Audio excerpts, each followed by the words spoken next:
I'm Sarah Mitchell, 28, and 3 months ago, I was planning my baby shower while my husband James served his final deployment in Afghanistan.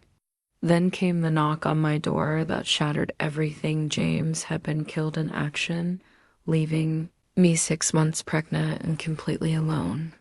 But that wasn't the worst part. At his funeral, while I stood there holding my growing belly, his mother, Patricia, whispered to her sister loud enough for me to hear. That baby isn't really his, you know. She was probably cheating while he was deployed. The entire family nodded, in agreement, treating me like I was some kind of fraud trying to steal their son's benefits. They had no idea what I was about to discover in James's personal effects. Evidence that would expose their own dark family secrets and prove just how wrong they were about everything. Like and subscribe if you've ever faced family betrayal when you needed support the most. The doorbell rang at 3:47 p.m. on a Tuesday afternoon in March. I remember checking the clock because I was timing my afternoon nap pregnancy. Exhaustion had been hitting me hard at 6 months along.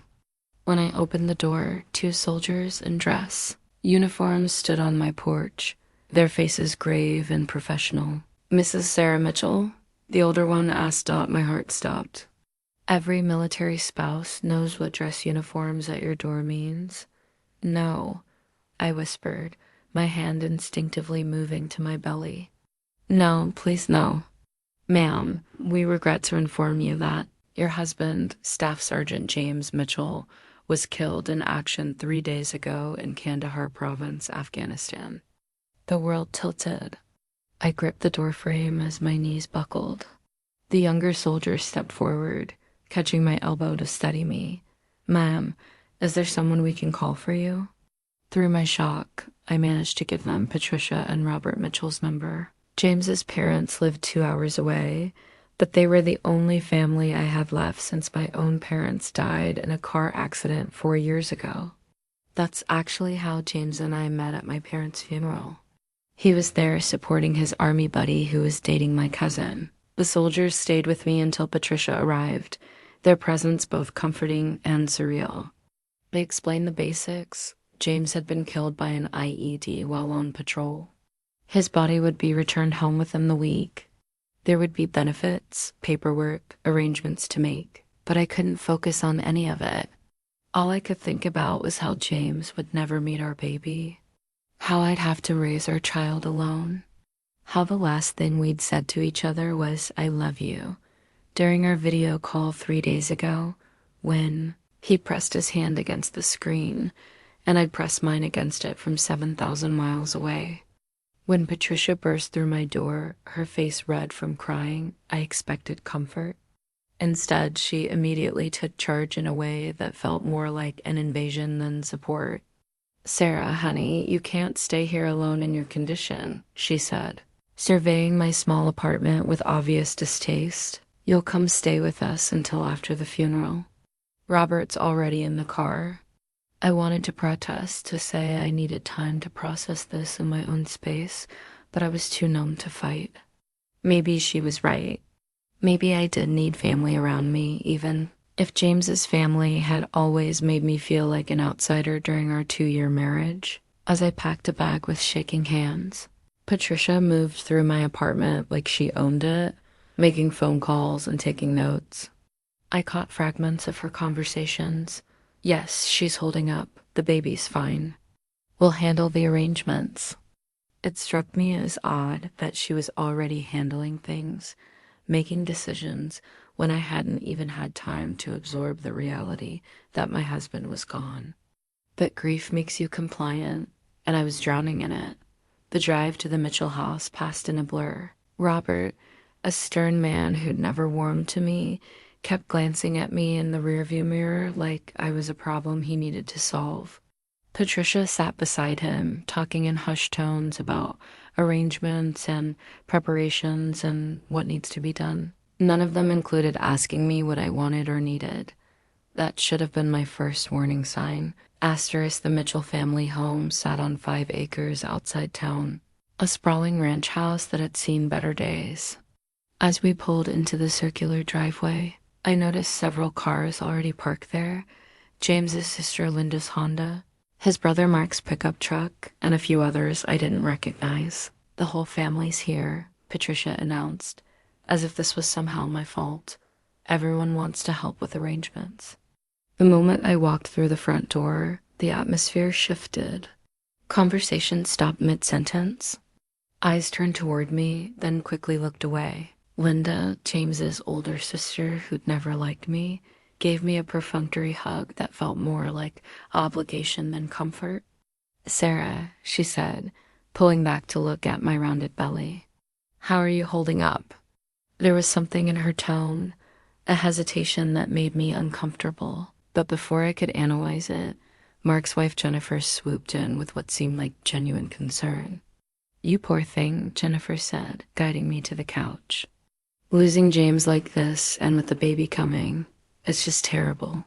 I settled into the familiar living room where James and I had spent countless holidays and Sunday dinners. The walls were covered with family photos, James's high school football pictures, his army graduation, family vacations. But as I looked around, I realized something that had never struck me before. There were very few photos of James and me together. Our wedding picture sat on a side table, nearly hidden behind a larger photo of James with his army unit. "We've already started making calls," Robert announced from his recliner, his voice all business. "The funeral home, the church, the cemetery. There's a lot to coordinate." "I'd like to be involved in those decisions," I said quietly. James was my husband. An uncomfortable silence fell over the room. Patricia and Robert exchanged a look that I couldn't interpret. "Of course, dear," Patricia said, but her tone suggested otherwise. "It's just that we know what James would have wanted. He grew up in this church, you know. He always said he wanted to be buried in the family plot." The thing is, James had never said that to me. In fact, we'd never talked about death or burial, preferences because we were young and thought we had forever. But apparently he'd shared these thoughts with his family during our brief marriage. "I didn't know he'd expressed those wishes," I said, feeling like I was being pushed out of decisions about my own husband's funeral. "Well, you only knew him for what, 3 years?" Linda interjected. "We've known him his whole life," the comment stung. "Yes, James and I had a whirlwind courtship. We met, fell in love, and married within a year. But the first was his wife. I carried his child." "Didn't that count for something?" As the evening wore on, I found myself increasingly excluded from conversations. Family members would cluster together, speaking in low voices, then disperse when I approached. At dinner, I sat at the same table where James and I had shared so many meals, but now I felt like a stranger. "Sarah looks tired," I heard Patricia whisper to Linda in the kitchen. "This has been such a shock for everyone." "I just can't believe it," Linda whispered back. "James, gone. And now she's having his baby." Something in Linda's tone made me pause. There was doubt there, skepticism. But doubt about what? That night, lying in James's childhood bedroom, surrounded by his high school trophies and faded posters, I felt more alone than I had since my parents died. The bed still smelled faintly of his cologne from his last leave, and I buried my face in his pillow, sobbing until I had no tears left. Through the thin walls, I could hear Patricia and Robert talking in their bedroom next door. I couldn't make out most of the words, but I caught fragments. "So young when they married? Barely knew him. Convenient timing, convenient timing." What did that mean? I pressed my ear to the wall, but their voices had dropped too low to hear. Whatever they were discussing, they didn't want me to know about it. As I lay there in the darkness, feeling my baby move restlessly inside me as if sensing my distress, I couldn't shake the feeling that something was wrong. The family's behavior toward me had always been somewhat cold, but this felt different, more calculating. I told myself it was grief making everyone act strangely. We were all processing the shock of losing James, but deep down, a small voice whispered that there was something else going on. something I didn't understand yet, something that involved me and my unborn child. The funeral planning began in earnest the next morning. Patricia had already made appointments with the funeral director, the florist, and the church secretary by the time I came downstairs for breakfast. She sat at the kitchen table with a legal pad covered in neat handwriting, checking items off a list. "I hope you don't mind, Sarah, that I went ahead and scheduled everything for Friday," she said without looking up. "That gives us 3 days to get everything arranged, and it works with everyone's schedules. Everyone's schedules except mine, apparently." No one had asked if Friday worked for me, if I needed more time to process, or if I had any input on when we should lay my husband to rest. "I would have liked to discuss the timing," I said, pouring myself a cup of decaf coffee with shaking hands. "Well, there's so much to coordinate," Patricia replied dismissively. "The church, the military honor guard, the reception. It's better to get it settled quickly." Robert emerged from his study carrying a cardboard box that made my heart skip. "James's high school yearbook and some of his awards," he explained, setting it on the table. "For the memorial display." I watched as they pulled out items I'd never seen before: track medals, honor roll certificates, photos of James with high school friends whose names I didn't know. It struck me how little I knew about James's life before we met. Our relationship had been so focused on the present and future that we rarely delved deep into our past. "Look at this," Linda said, arriving with her own contribution to the memorial. She held up a photo from James's senior prom. He looked impossibly young in his tuxedo, arm around a pretty blonde girl in a pink dress. "Remember Jessica? They dated all through high school." "They were so perfect together," Patricia sighed. "Everyone thought they'd end up married." The comment hung in the air like a criticism of my own marriage to James. I stared at the photo, at this girl who'd been part of James's life for years, and felt like an intruder in my own grief. What happened to them? I asked, trying to keep my voice neutral. "Oh, they broke up when James joined the army," Linda explained. "Jessica wanted him to stay local, go to community college. But James had bigger dreams. Unlike some people who were happy to trap him with a quick marriage," Robert muttered under his breath. The comment hit me like a slap. "Excuse me?" "Nothing, dear," Patricia said quickly, shooting her husband a warning look. "Robert's just upset. We all are. But the damage was done." The implication was clear.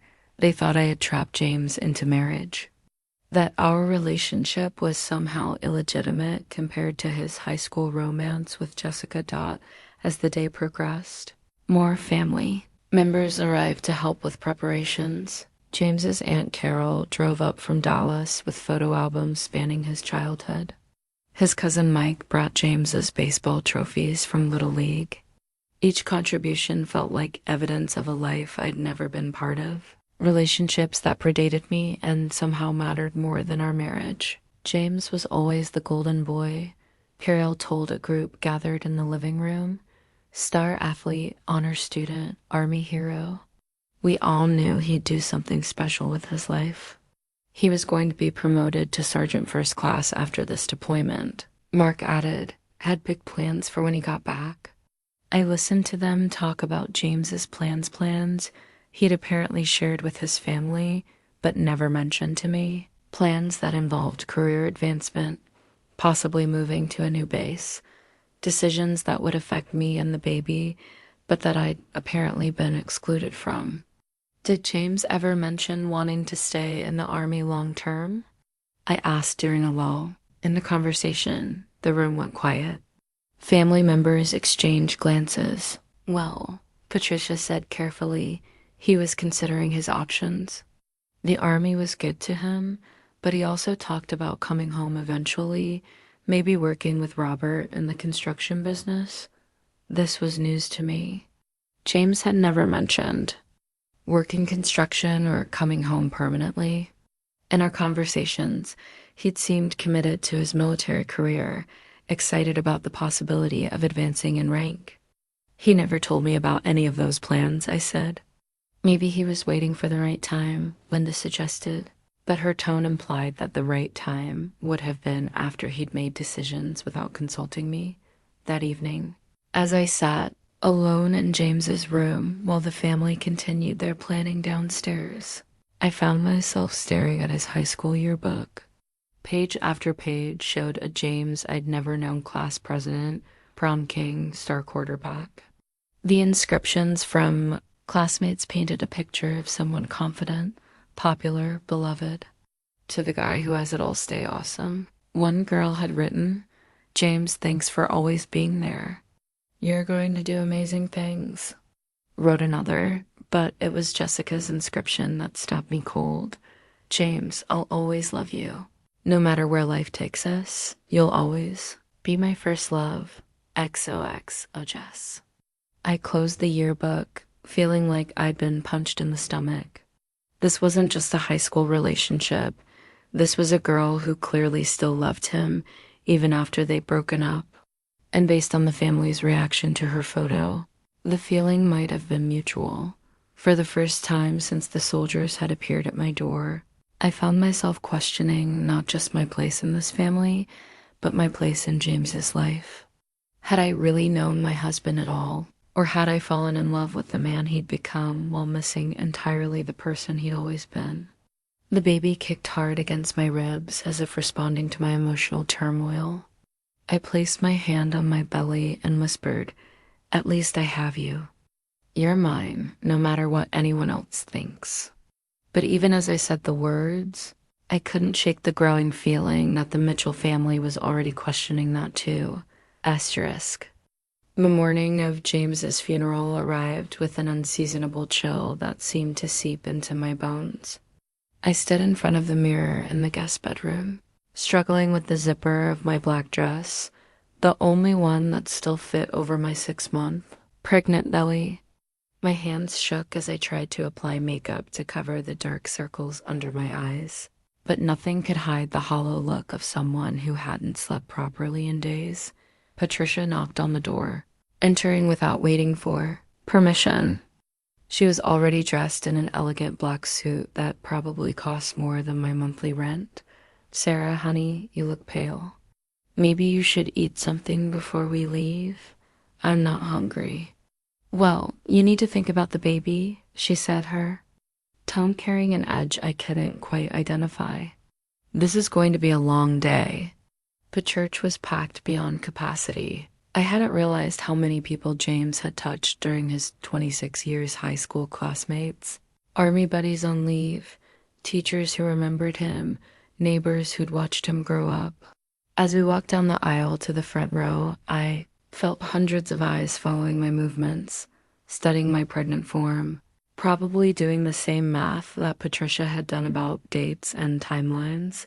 The casket was draped with an American flag, and seeing it made everything feel terrifyingly final. Inside that box was the man I'd married, the father of my unborn child, the person I planned to grow old with. All those dreams were buried with him. James's commanding officer delivered a eulogy that painted him as the perfect soldier, dedicated, brave, always ready to help his fellow servicemen. His high school football coach spoke about his determination and leadership. Friend after friend shared memories of a man who seemed to have lived 3 lifetimes worth of experiences in his brief years. But as I listened to their stories, I realized how many of these memories I wasn't part of. These people had known James for years, decades in some cases. I'd known him for 3 years, been married to him for barely 2. In the grand scope of his life, I was a footnote. The military honor guard performed the flag-folding ceremony with heartbreaking precision. When they handed me the flag, the weight of it in my arms felt like the weight of everything I'd lost. Not just James, but the future we'd planned, the family we'd hoped to build, the life that had been cut short by a roadside bomb 7,000 miles away. During the procession to the cemetery, I rode in the family car with Patricia, Robert, Linda, and Mark. The silence was oppressive, broken only by Patricia's occasional sniffles and the sound of Robert clearing his throat. I stared out the window at the familiar streets of the town where James had grown up, wondering if I'd ever feel at home here or anywhere else. At the graveside service, I stood between Patricia and Robert as the honor guard fired their rifles and a bugler played taps. The sound echoed across the cemetery, final and haunting.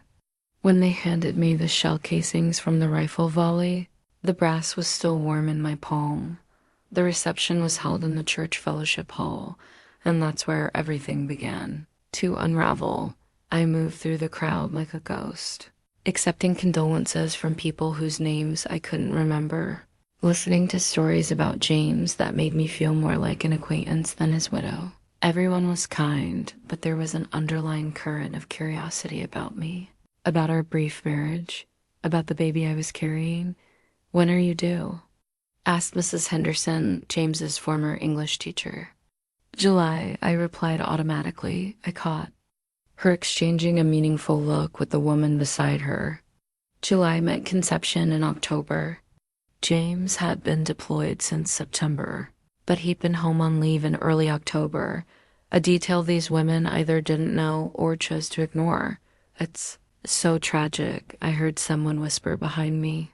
"She's so young, and they were only married, 2 years? Less than that," came the reply. "It all happened very quickly. Well, you know how these military marriages are. They rush into things before deployment." I pretended not to hear, but each comment chipped away at my already fragile composure. Everyone seemed to view our marriage as impulsive, temporary, less meaningful than the relationships James had formed over his entire lifetime. I was standing near the memory table, looking at photos that spanned James's life, when I noticed how few pictures included me. Our wedding photos sat on a side table, nearly hidden behind larger images of James with his army unit and his high school friends. Even in death, I was being pushed to the margins of his story. That's when I heard Patricia talking to her sister, Margaret, near the coffee station. They thought they were speaking quietly, but Patricia's voice had always carried more than she realized. "I just don't know what we're going to do about this situation," Patricia was saying, gesturing vaguely in my direction. "What do you mean?" Margaret asked. "Well, look at the timing, Margaret. Really look at it. James deployed in September, and she's due in July. I'm not a mathematician, but even I can count to 9. My blood turned to ice. I stood frozen, holding a paper cup of punch that suddenly felt like it weighed 100 pounds. "Are you saying what I think you're saying?" Margaret whispered. "I'm saying that baby isn't really his," Patricia said, her voice carrying just enough to reach several nearby conversations. "She was probably running around while he was deployed, and now she's going to claim widow's benefits for a child that isn't even a Mitchell." The words hit me like a physical blow. Around me, conversations began to die as people caught fragments of what Patricia was saying. I felt the room's attention shifting toward me, whispers spreading like wildfire through the crowd. "Patricia," Margaret said uncomfortably, "maybe this isn't the place. When is the place?" Patricia demanded, her voice getting louder. "When she's collected his life insurance and disappeared. When she's claimed benefits for the next 18 years for a baby that has nothing to do with our family." I turned around slowly, my face burning with humiliation and rage.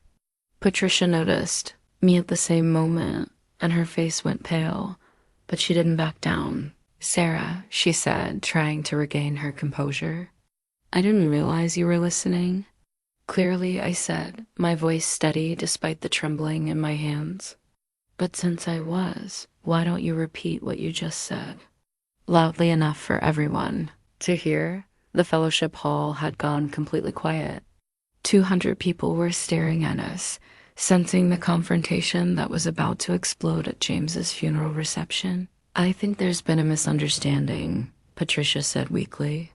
"No misunderstanding," I replied, my voice carrying across the silent room. "You just accused me of adultery and fraud. At my husband's funeral." while I'm standing 10 feet away carrying his child.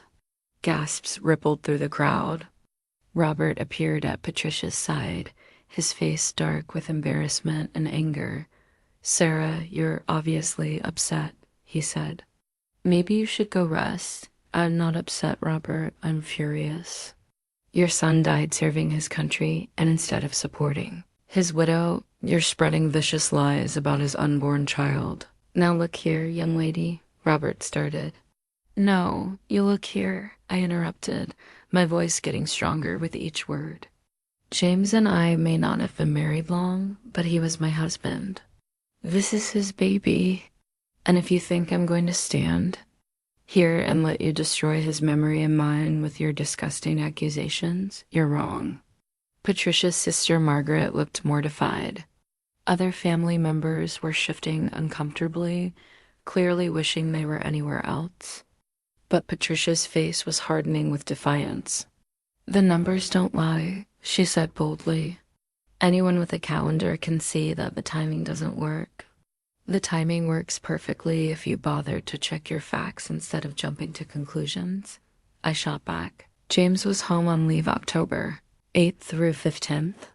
But you wouldn't know that because you never bothered to ask about our marriage or our plans or our life together.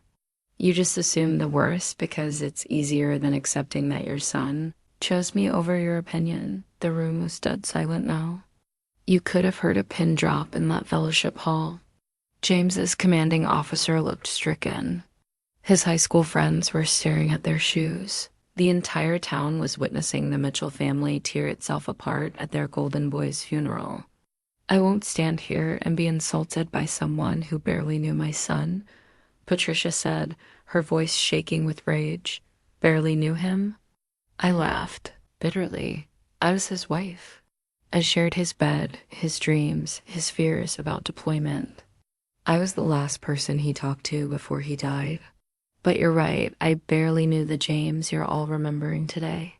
The perfect son, the golden boy who could do no wrong. The real James was more complicated than that, and he loved me despite your disapproval. I looked around the room at all the faces staring at us teachers, soldiers, family friends, community members who'd come to honor James's memory, and instead were witnessing this public destruction. "James deserved better than this," I said, my voice carrying to every corner of the room. "He deserved to be remembered with dignity, not to have his funeral turned into a platform for attacking his widow. And I deserve better than to be ambushed with lies while I'm grieving my husband and carrying his child." I set down my punch cup and walked toward the exit, my head held high despite the tears streaming down my face. "Sarah, wait," someone called. I think it was Mark, but I didn't stop.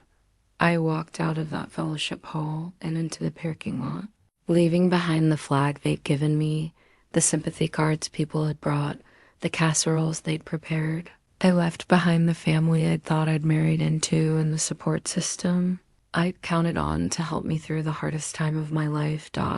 As I waited for the taxi I'd called, I realized that Patricia had done me one favor. She'd shown me exactly who these people really were when the facade of politeness was stripped away. They weren't my family. They were strangers who'd tolerated me for James's sake and were now free to show their true feelings. The taxi driver was kind enough not to ask why a pregnant woman in a black dress was crying in his back seat.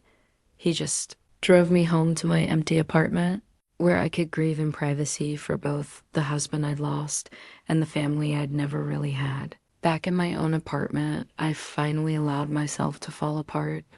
The confrontation at the reception had taken everything I had, and now, surrounded by the silence of my own space, the full weight of what had happened crashed down on me. I was alone, completely, utterly alone. The family I'd thought would support me through this nightmare had instead turned into my accusers, questioning not just my fidelity, but my right to grieve for my own husband. And I'd lost my composure at James's funeral, creating a scene that would probably be talked about in that small town for years. The baby kicked restlessly, responding to my stress. I placed both hands on my belly and tried to calm myself for both our sakes. It's okay, I whispered. We'll be okay. We have to be. 3 days later, a knock at my door made my heart race. I was terrified it might be Patricia or Robert coming to continue the argument. Instead, I found a young soldier in dress uniform, looking nervous and official. Mrs. Mitchell, I'm Sergeant Davis from the Casualty Assistance Office.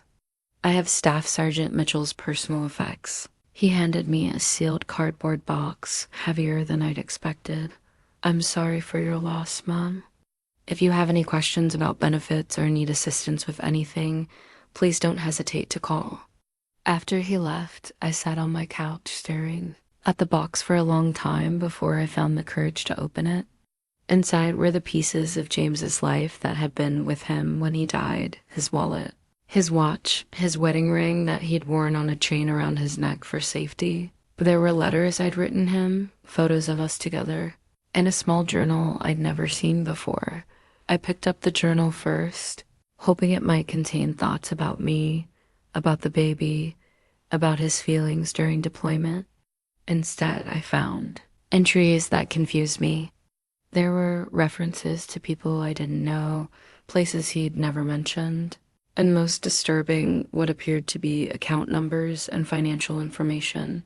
One entry, dated just 2 weeks before his death, read, "Spoke to R about the accounts. Everything's in place. S doesn't know about any of it. Better that way for now. S, that had to be me, Sarah. But what accounts? What didn't I know about?" I dug deeper into the box and found something that made my blood run cold. Bank statements. For accounts I'd never heard of. 3 different accounts, each containing thousands of dollars. Money that James had been saving without telling me. Money that had been accumulating throughout our marriage. The largest account had over $50,000. In it, $50,000 that I'd known nothing about while I'd been carefully budgeting our household expenses and worrying about affording baby supplies. But that wasn't the worst part. The worst part was the automatic transfer notation on each statement. Every month, James had been sending $800 to an account I didn't recognize.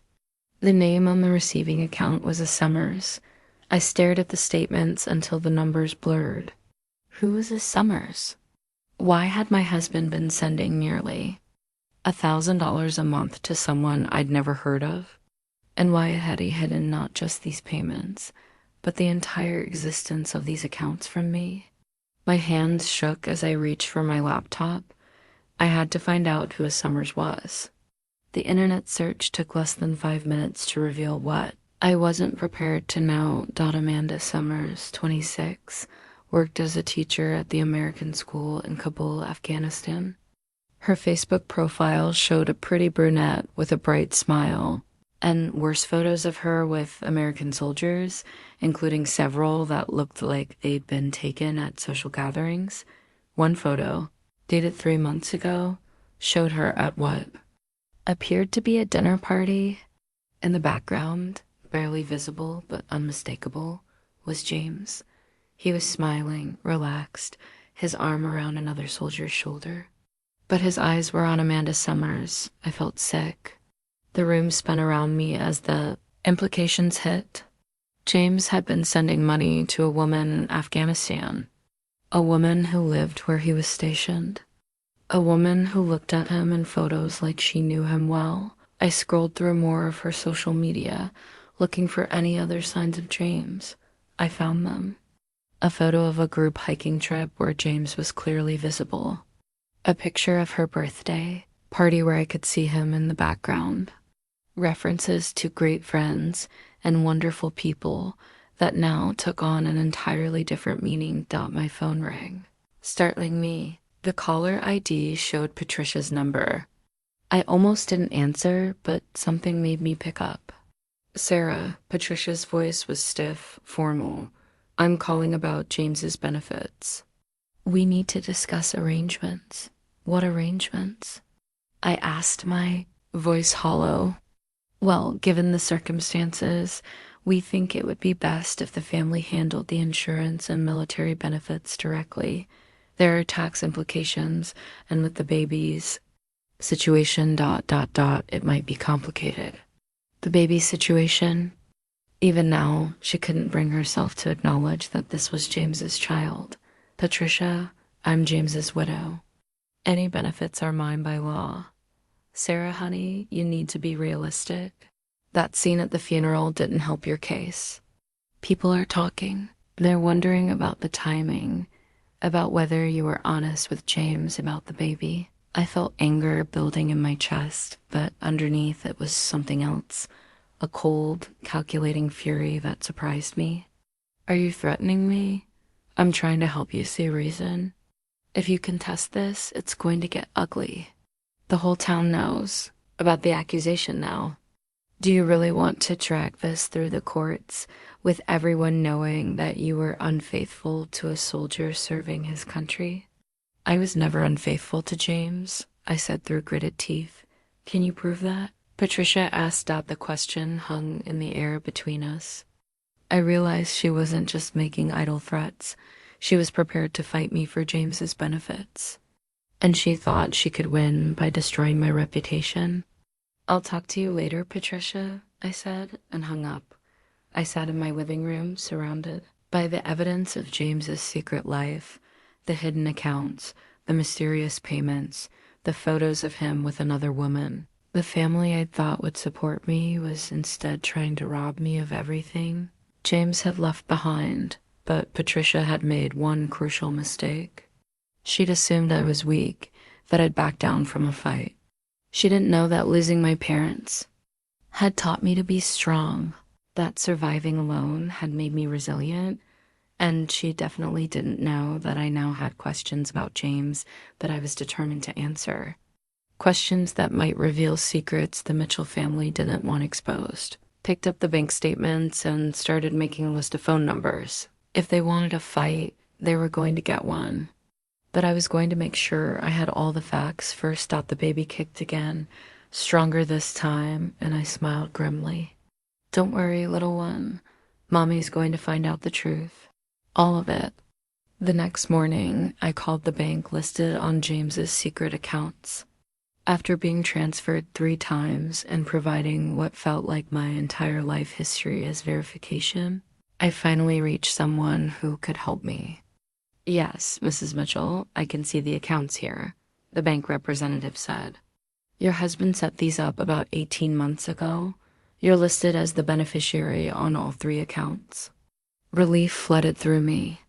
Whatever James had been hiding, he'd at least made sure I would inherit it.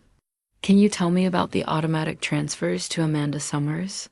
There was a pause. I'm sorry, but I can't discuss transactions to third parties without additional authorization. However, I can tell you that those transfers stopped 3 weeks ago. 3 weeks ago, right around the time James died. Can you tell me the total amount transferred to that account over the past year? Another pause then. Approximately $9,600 over the past 12 months. Nearly $10,000 sent to a woman in Afghanistan. A woman whose social media showed her living comfortably, traveling, enjoying life. Money that could have been saved for our baby, for our future. After hanging up with the bank, I made another call, this one to James's unit.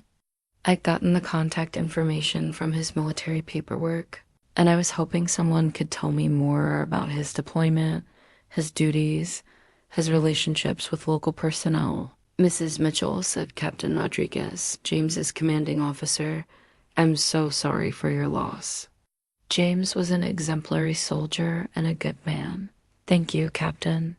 I'm trying to piece together some details about James's time there. Did he work closely with the local school system? The school system? Captain Rodriguez sounded puzzled. No, ma'am. James was assigned to logistics and supply. He worked primarily on base, managing equipment and supply runs. I'm not aware of any involvement with local schools. My heart sank. If James wasn't working with local schools, how had he met Amanda Summers? And why was he sending her money? Captain, I found some financial records that mention regular payments to a teacher at the American school. Amanda Summers. Do you know anything about that? The long pause that followed told me more than words could have. Mrs. Mitchell, Captain Rodriguez said carefully, I think we should discuss this in person. Are you able to travel to the base? There are some things about James's situation that might be better explained face to face. 2 days later, I made the 3-hour drive to Fort Campbell, leaving my apartment feeling like I was heading into battle. Captain Rodriguez met me at the base entrance and escorted me to his office, his demeanor serious and professional. Mrs. Mitchell, what I'm about to tell you needs to stay confidential for now. We're still conducting our own investigation into the circumstances surrounding your husband's death. Investigation? I thought he was killed by an IED. He was. But there were some irregularities in his personal affairs that we're looking into. Nothing that affects his service record or his honor, but things that might be relevant to your financial situation. Captain Rodriguez opened the file folder and pulled out several documents. James was involved in what we believe was a relationship with Amanda Summers. She worked at the American school in Kabul, but she also had some unofficial business. Dealings with several of our personnel. What kind of business dealings? Miss Summers was involved in what appears to have been a black market operation. Nothing treasonous or harmful to military operations. But she was helping soldiers send items home that couldn't go through official channels. Luxury goods, local. Crafts, things that soldiers wanted to purchase for their families but couldn't ship through military mail. I felt a glimmer of hope. Maybe the money wasn't for personal reasons. Maybe James was just using her services to send me gifts, surprises I'd never received. Did James send anything through her? I asked that Captain Rodriguez's expression grew more uncomfortable. Not exactly, Mrs. Mitchell. The payments your husband made to Miss Summers appear to have been for personal support. She was pregnant. The room tilted. I gripped the arms of my chair as his words sank in. Pregnant? She lost the baby about a month ago. A miscarriage. That's when the payments stopped, and that's when James's behavior changed. According to his roommate, James became withdrawn, distracted. He started talking about coming home, about making changes in his life. I couldn't breathe. James had been having an affair. The woman had been pregnant with his child. While I was home, 6 months pregnant myself, worried about him, planning our future, he was supporting another woman carrying his baby. Did she claim it was his? I whispered. She did. And based on the timeline and the financial support, it appears James believed her. Mrs. Mitchell, I'm telling you this because there may be legal implications. If Miss Summers decides to make a claim against James's estate, you need to be prepared. I sat in stunned silence, processing the magnitude of James's betrayal. Not only had he been unfaithful, but he'd gotten another woman pregnant. He'd been supporting her financially while I carefully budgeted our household expenses, worried about affording baby supplies. There's more, Captain Rodriguez continued gently. Miss Summers has been asking questions about James's death benefits. She's been in contact with a lawyer in Kabul who specializes in international inheritance law. The pieces were falling into place with horrible clarity. James's family suspected me of infidelity, but their precious son had been the one cheating. He'd been supporting another woman, another pregnancy, while married to me. And now that woman might try to claim part of his estate. Captain, I need to ask you something, and I need you to be completely honest with me. Of course. Did James ever mention me? Did he talk about his wife, about our baby? Captain Rodriguez looked genuinely sad. He did, especially in the beginning of his deployment.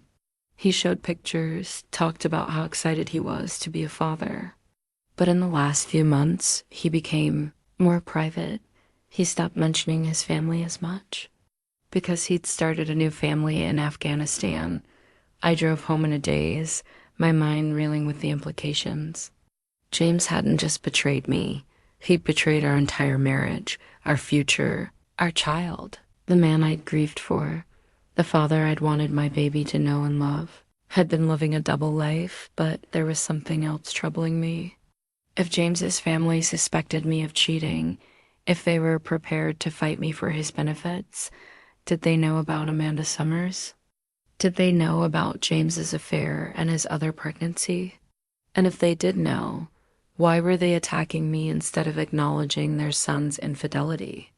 That evening, as I sat in my apartment surrounded by the evidence of James's deception, I made a decision. I wasn't going to be the victim in this story. I wasn't going to let Patricia and Robert destroy my reputation to cover up their son's mistakes. I was going to find out exactly what the Mitchell family knew, and when they'd known it, and if they'd been planning to let me take the blame for James's behavior while they claimed his benefits. They were about to learn that they'd picked the wrong widow to mess with.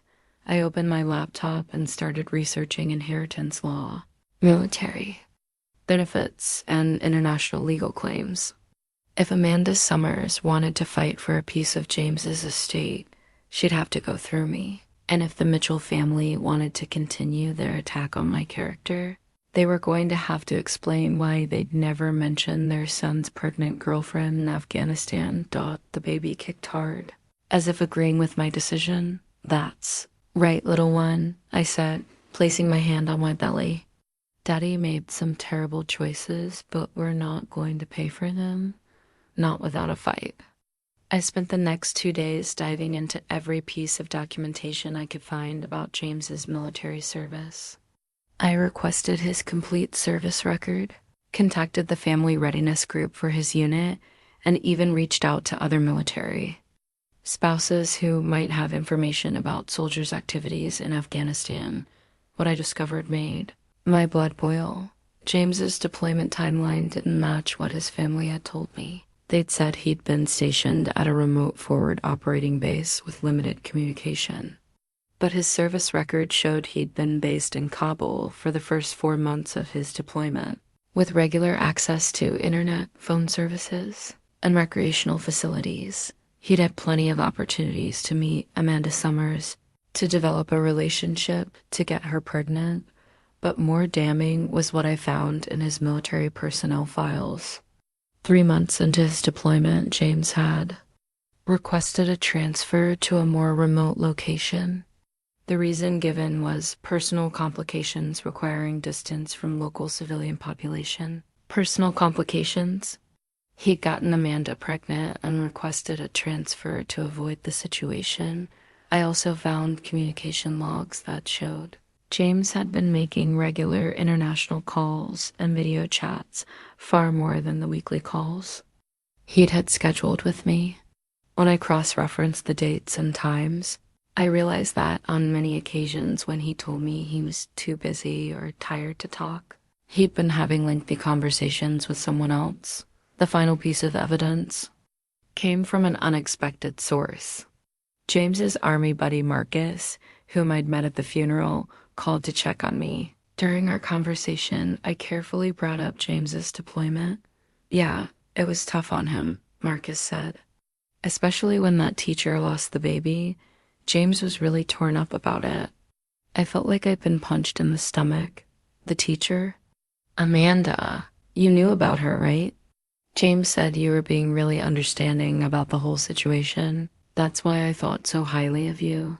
Sarah, not many wives would be so supportive of their husband helping out someone in need like that. Helping out someone in need. That's how James had characterized his affair and his financial support of his pregnant girlfriend. And he'd told his army friends that I knew about it and approved. Marcus, I said carefully, I need to ask you something. Did James ever mention wanting to leave the army? Come home early? Oh yeah, especially after Amanda lost the baby. He felt responsible, you know. He kept saying he needed to get home to you and your baby, that he'd made mistakes he needed to fix. He was planning to request a hardship discharge, Said he had family obligations he needed to prioritize. Family obligations. After getting another woman pregnant, losing that baby, and destroying our marriage with his lies, James had suddenly remembered he had family obligations to me and our child, but he'd never told me about any plans to come home early. He'd never mentioned wanting to leave the army. Those were decisions that would have affected our entire future, and apparently he'd been planning to make them without consulting me. That evening, I made a decision that scared me but felt necessary. I called Amanda Summers. It took several tries to get through on the international line, and when she finally answered, her voice was cautious. "Hello, who is this?" "This is Sarah Mitchell, James Mitchell's wife." The long silence that followed told me everything I needed to know. "I'm sorry for your loss," Amanda finally said, her American accent clear despite the poor connection. "Thank you. I'm calling because I found records of payments James made to you. I need to understand what our legal obligations might be. Look, Sarah, I know this is complicated. Were you having an affair with my husband?" Another long pause. It wasn't like that. James and we became close. He was lonely, and I was having a hard time adjusting to life in Kabul. Things just happened, and you got pregnant. Yes, her voice was barely audible. But I lost the baby, and James was devastated. He felt responsible. Responsible enough to send you nearly $10,000. He wanted to help with medical expenses, and he felt guilty about the situation. Sarah, I never asked him for money. He insisted on supporting me. Did he tell you he was married? Did he tell you his wife was pregnant too? The question hung in the silence between us. He told me about you, Amanda said finally. But he said your marriage was in trouble, that you were only together because of the baby. He said he was planning to file for divorce when he got home. The words hit me like a physical blow. Divorce? James had been planning to divorce me while I was home, pregnant and missing him, planning our future together. He'd been telling another woman that our marriage was over. That's not true, I whispered. Our marriage wasn't in trouble. I thought we were happy. I'm sorry, Sarah. I really am. I didn't know what to believe, but James seemed so sure that you both wanted out of the marriage. He said it would be better for everyone, including the baby. I closed my eyes, trying to process the magnitude of James's deception. He hadn't just betrayed me with an affair, he'd constructed an entire false narrative about our relationship to justify his actions. Amanda, I need to ask you directly. Are you planning to make any legal claims against James's estate? I don't know, she said honestly. My lawyer says I might have grounds for a claim based on the financial support James provided and his promises to me, but I don't want to hurt you or your baby. This whole situation is just awful. After I hung up, I sat in my apartment feeling like my entire world had collapsed. Everything I thought I knew about James, about our marriage, about our future, had been lies. He'd been planning to leave me, to start a new life with Amanda, and I'd been completely oblivious. But there was something that didn't add up.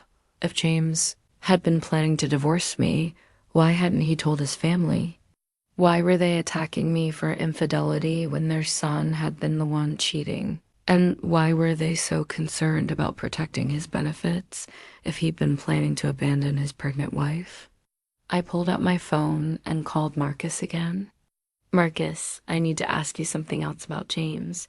Did he ever mention plans to divorce me? Marcus sounded genuinely surprised. Divorce? No, never. In fact, he talked about you all the time, especially toward the end. He was excited about the baby, worried about being a good father. He kept saying he couldn't wait to get home to his family. That didn't match what Amanda had told me. Either James had been lying to her about his intentions, or he'd been lying to his army friends about his feelings for me. What about his request for early discharge? Did he mention why he wanted to come home? He said he'd made some mistakes that he needed to fix, but he never said anything about leaving you. If anything, he seemed more committed to making his marriage work. That's why I was so surprised when he transferred to the remote base. It seemed like he was running away from something.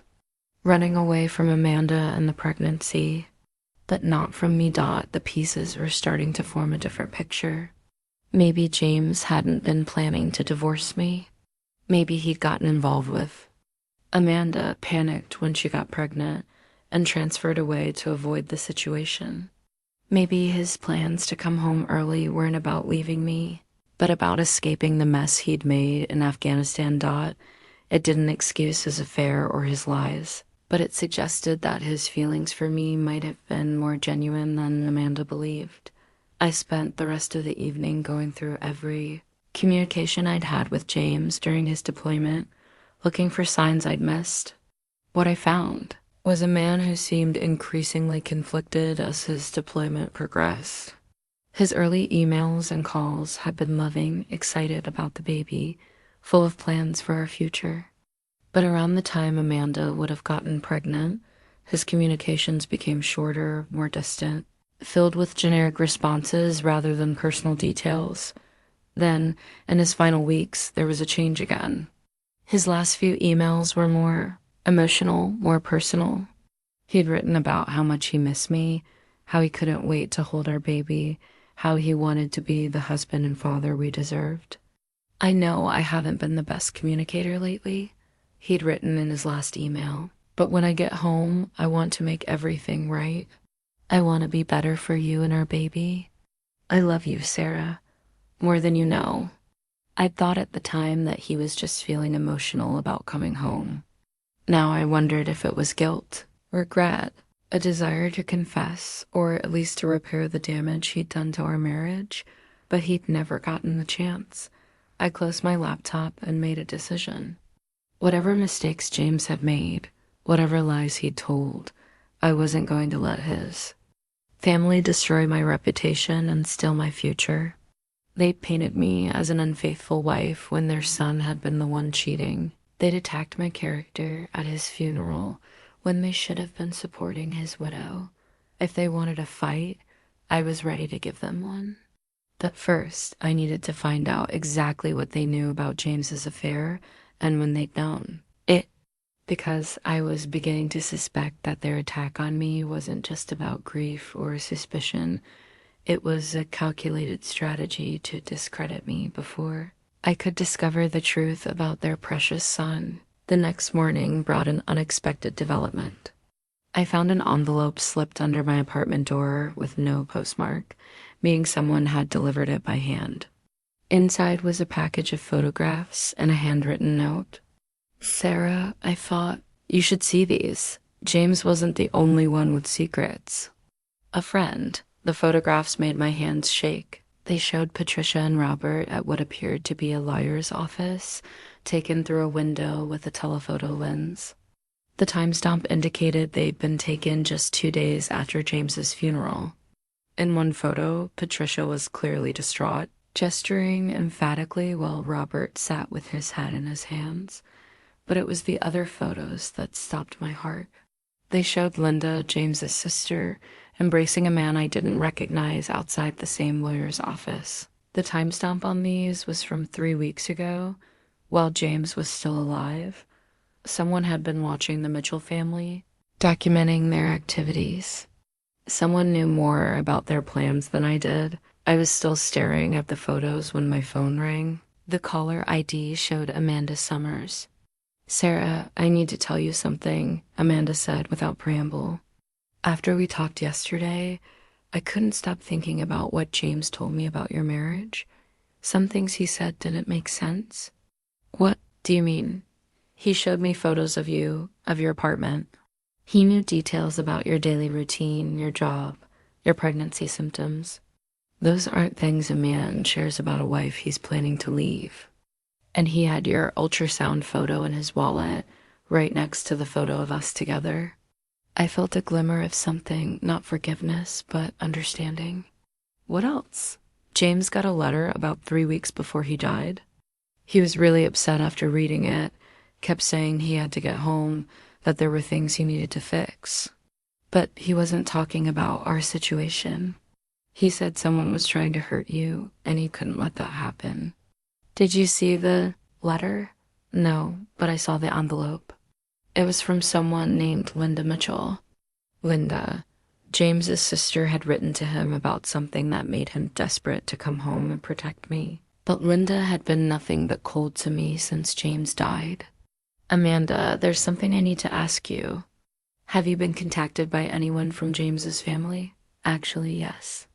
A woman called me yesterday, said she was James's mother.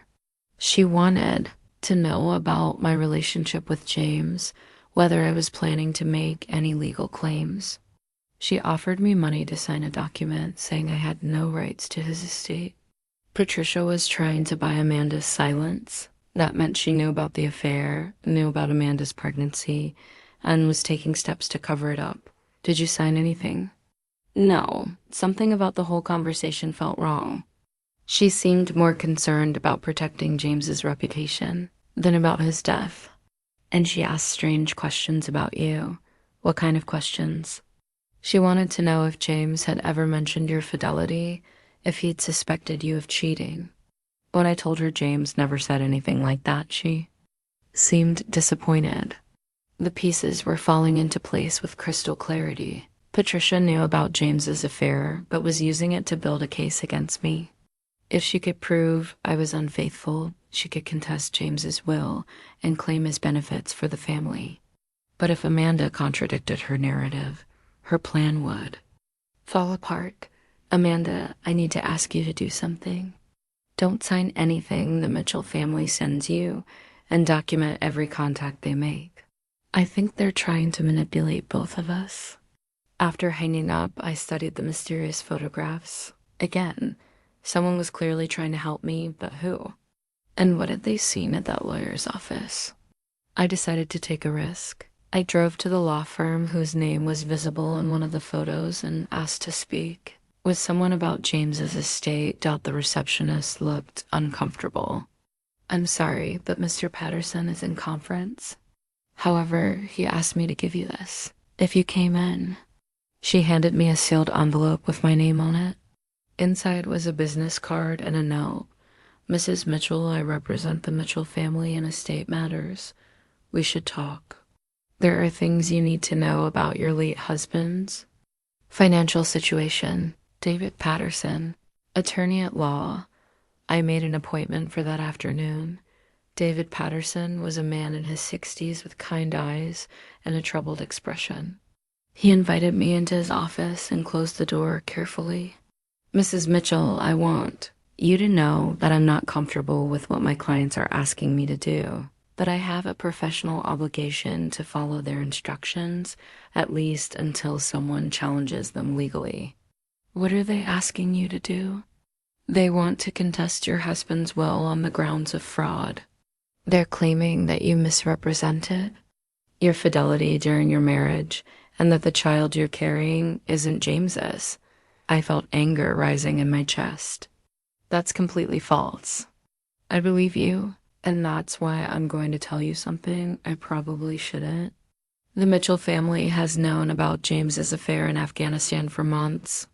Linda Mitchell hired a private investigator to follow James during his pre-deployment leave. They have evidence of his infidelity, but they're choosing to use it against you instead of acknowledging it. I don't understand. Mr. Patterson opened a file folder and pulled out a thick stack of photographs and documents. Linda suspected James was hiding something when he came home on leave 6 months ago. She had him followed and discovered he was in contact with Amanda Summers.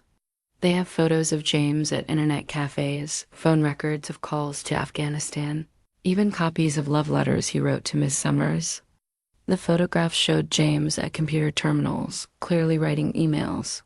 There were shots of him outside Western Union offices, apparently sending money transfers. The evidence of his affair was overwhelming and undeniable. If they have proof of James's infidelity, why are they accusing me? Because James's affair actually strengthens your legal position.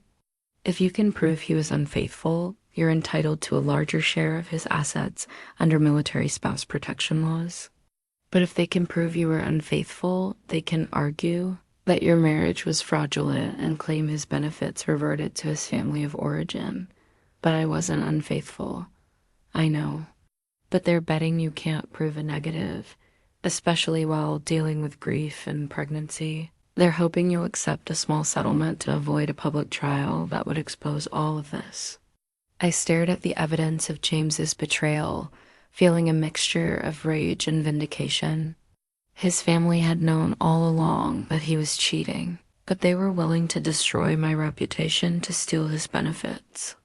Mr. Patterson, what would you do if you were in my position? He smiled grimly. I'd get my own lawyer, and I'd be prepared to fight. Because what they're doing isn't just wrong, it's potentially criminal fraud. As I left his office, I felt something I hadn't experienced since James died: power.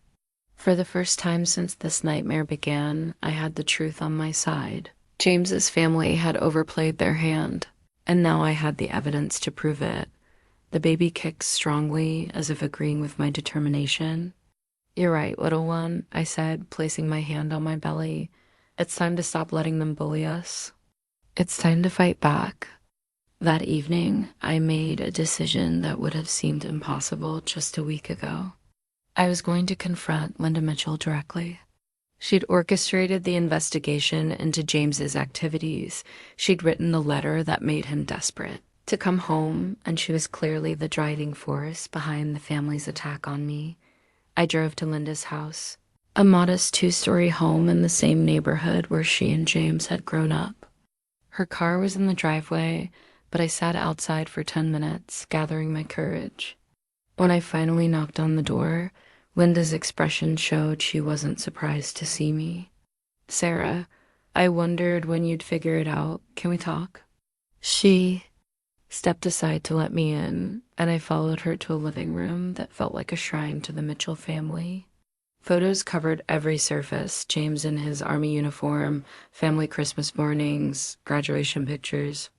But notably absent were any photos of James and me together. You hired a private investigator to follow your own brother, I said without preamble. Linda didn't deny it. I knew something was wrong when he came home on leave. He was different, secretive, distracted. He kept getting phone calls he wouldn't take in front of us. So you had him followed. I was protecting our family.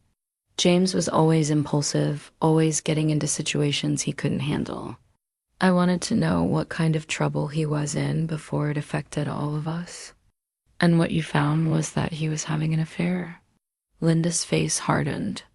What I found was that my brother was throwing his life away for some woman halfway around the world. A woman who was using him for money while his real wife was home, pregnant with his child. I stared at her, trying to understand her logic. If you knew James was the one being unfaithful, why are you attacking me? Because this family can't afford to lose James's benefits, Linda said bluntly. Do you have any idea what our financial situation is? The honesty in her admission caught me off guard. What do you mean?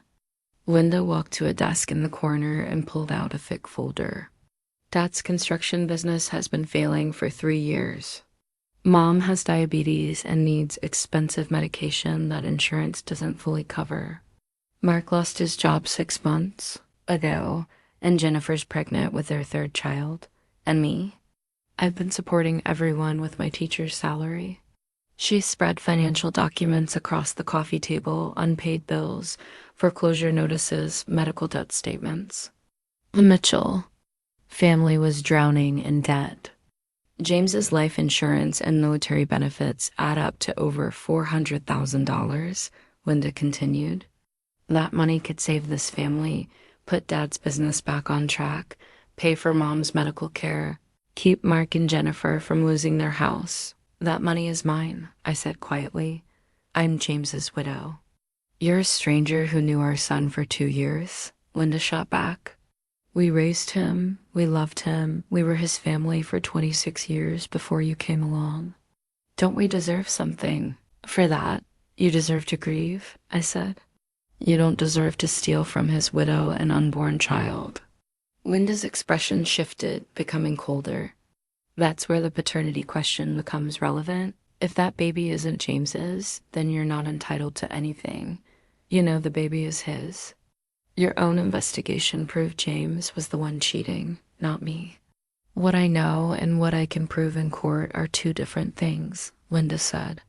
And what a jury will believe about a woman who married a soldier after knowing him for 6 months is another thing entirely. I felt a chill as I realized the full scope of their plan. They weren't just going to attack my character. They were going to paint me as a predator who targeted a vulnerable soldier for financial gain.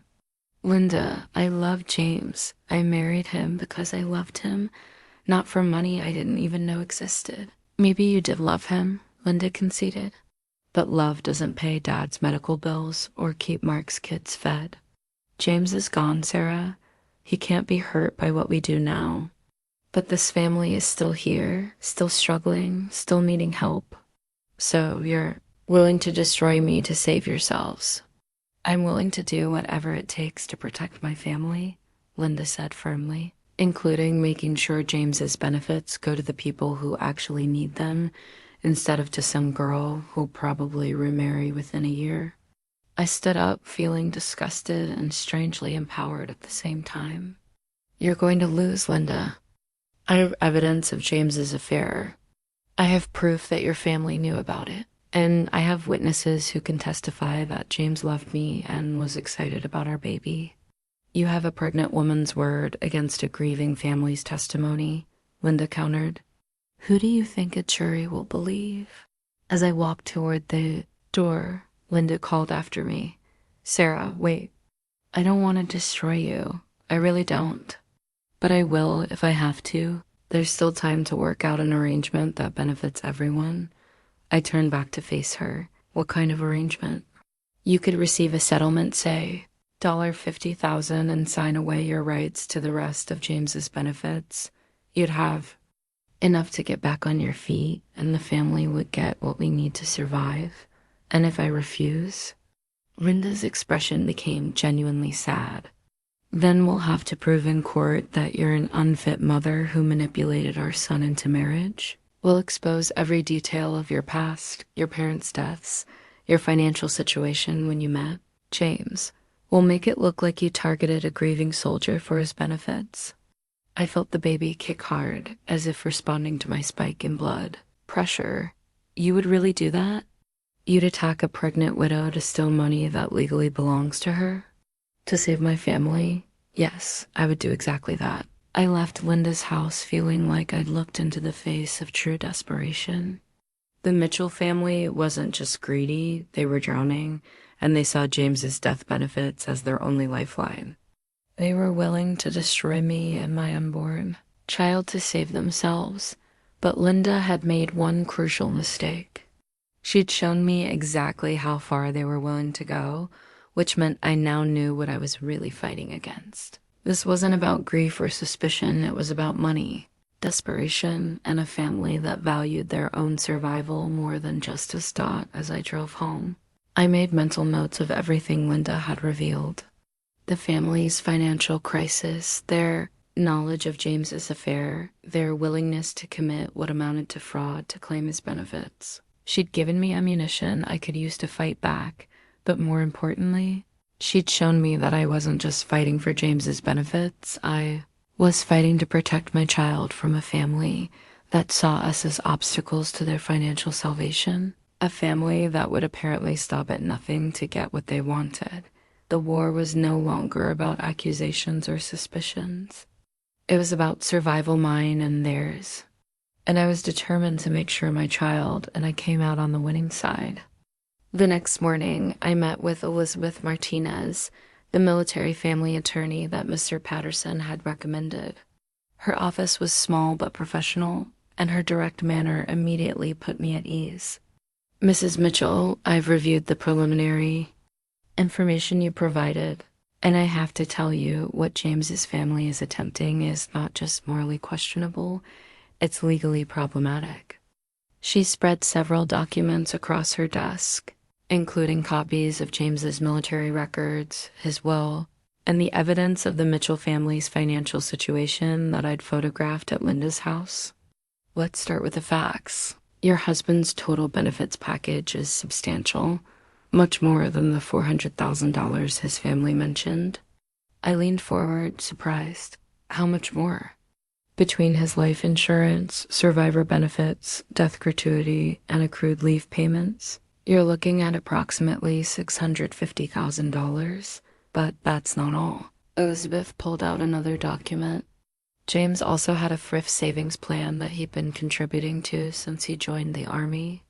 With matching funds and investment growth, that account is worth another $180,000.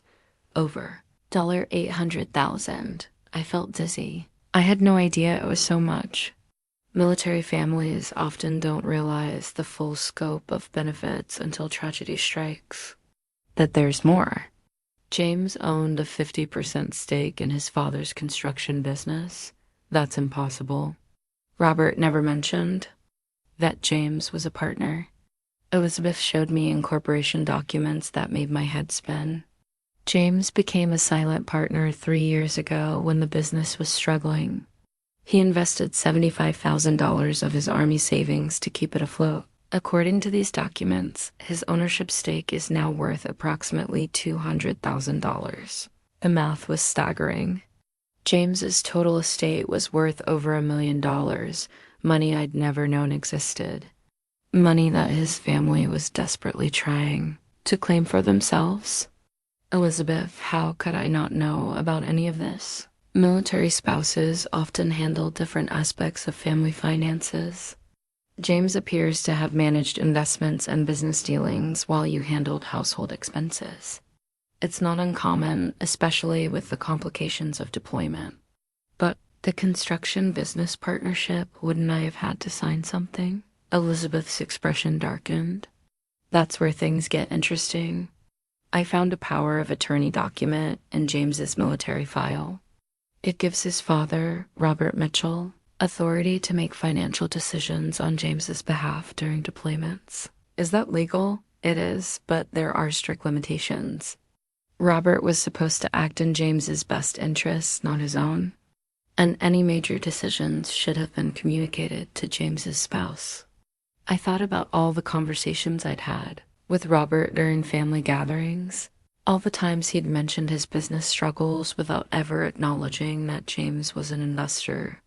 He'd been using his son's money to keep his business afloat while pretending to be the patriarch providing for his family. Elizabeth, what does this mean for their challenge to James's will? It means they have a lot more to lose than I initially thought. If they contest your inheritance and lose, they could be forced to buy out James's stake in the business at current market value. Given their financial situation, that would probably bankrupt them. The irony was almost too much to process. The family that was trying to steal my inheritance was actually dependent on money that James had invested in their business. They owed me, not the other way around. There's something else, Elizabeth continued. I contacted the private investigator that Linda Mitchell hired. He was very forthcoming about what he'd discovered. She pulled out a thick folder of photographs and documents. The evidence of James's affair is extensive and well documented. But more importantly, the investigator recorded several conversations where Linda explicitly discussed using this information to challenge your hints. She recorded her own conversations. The investigator did, as part of his standard practice.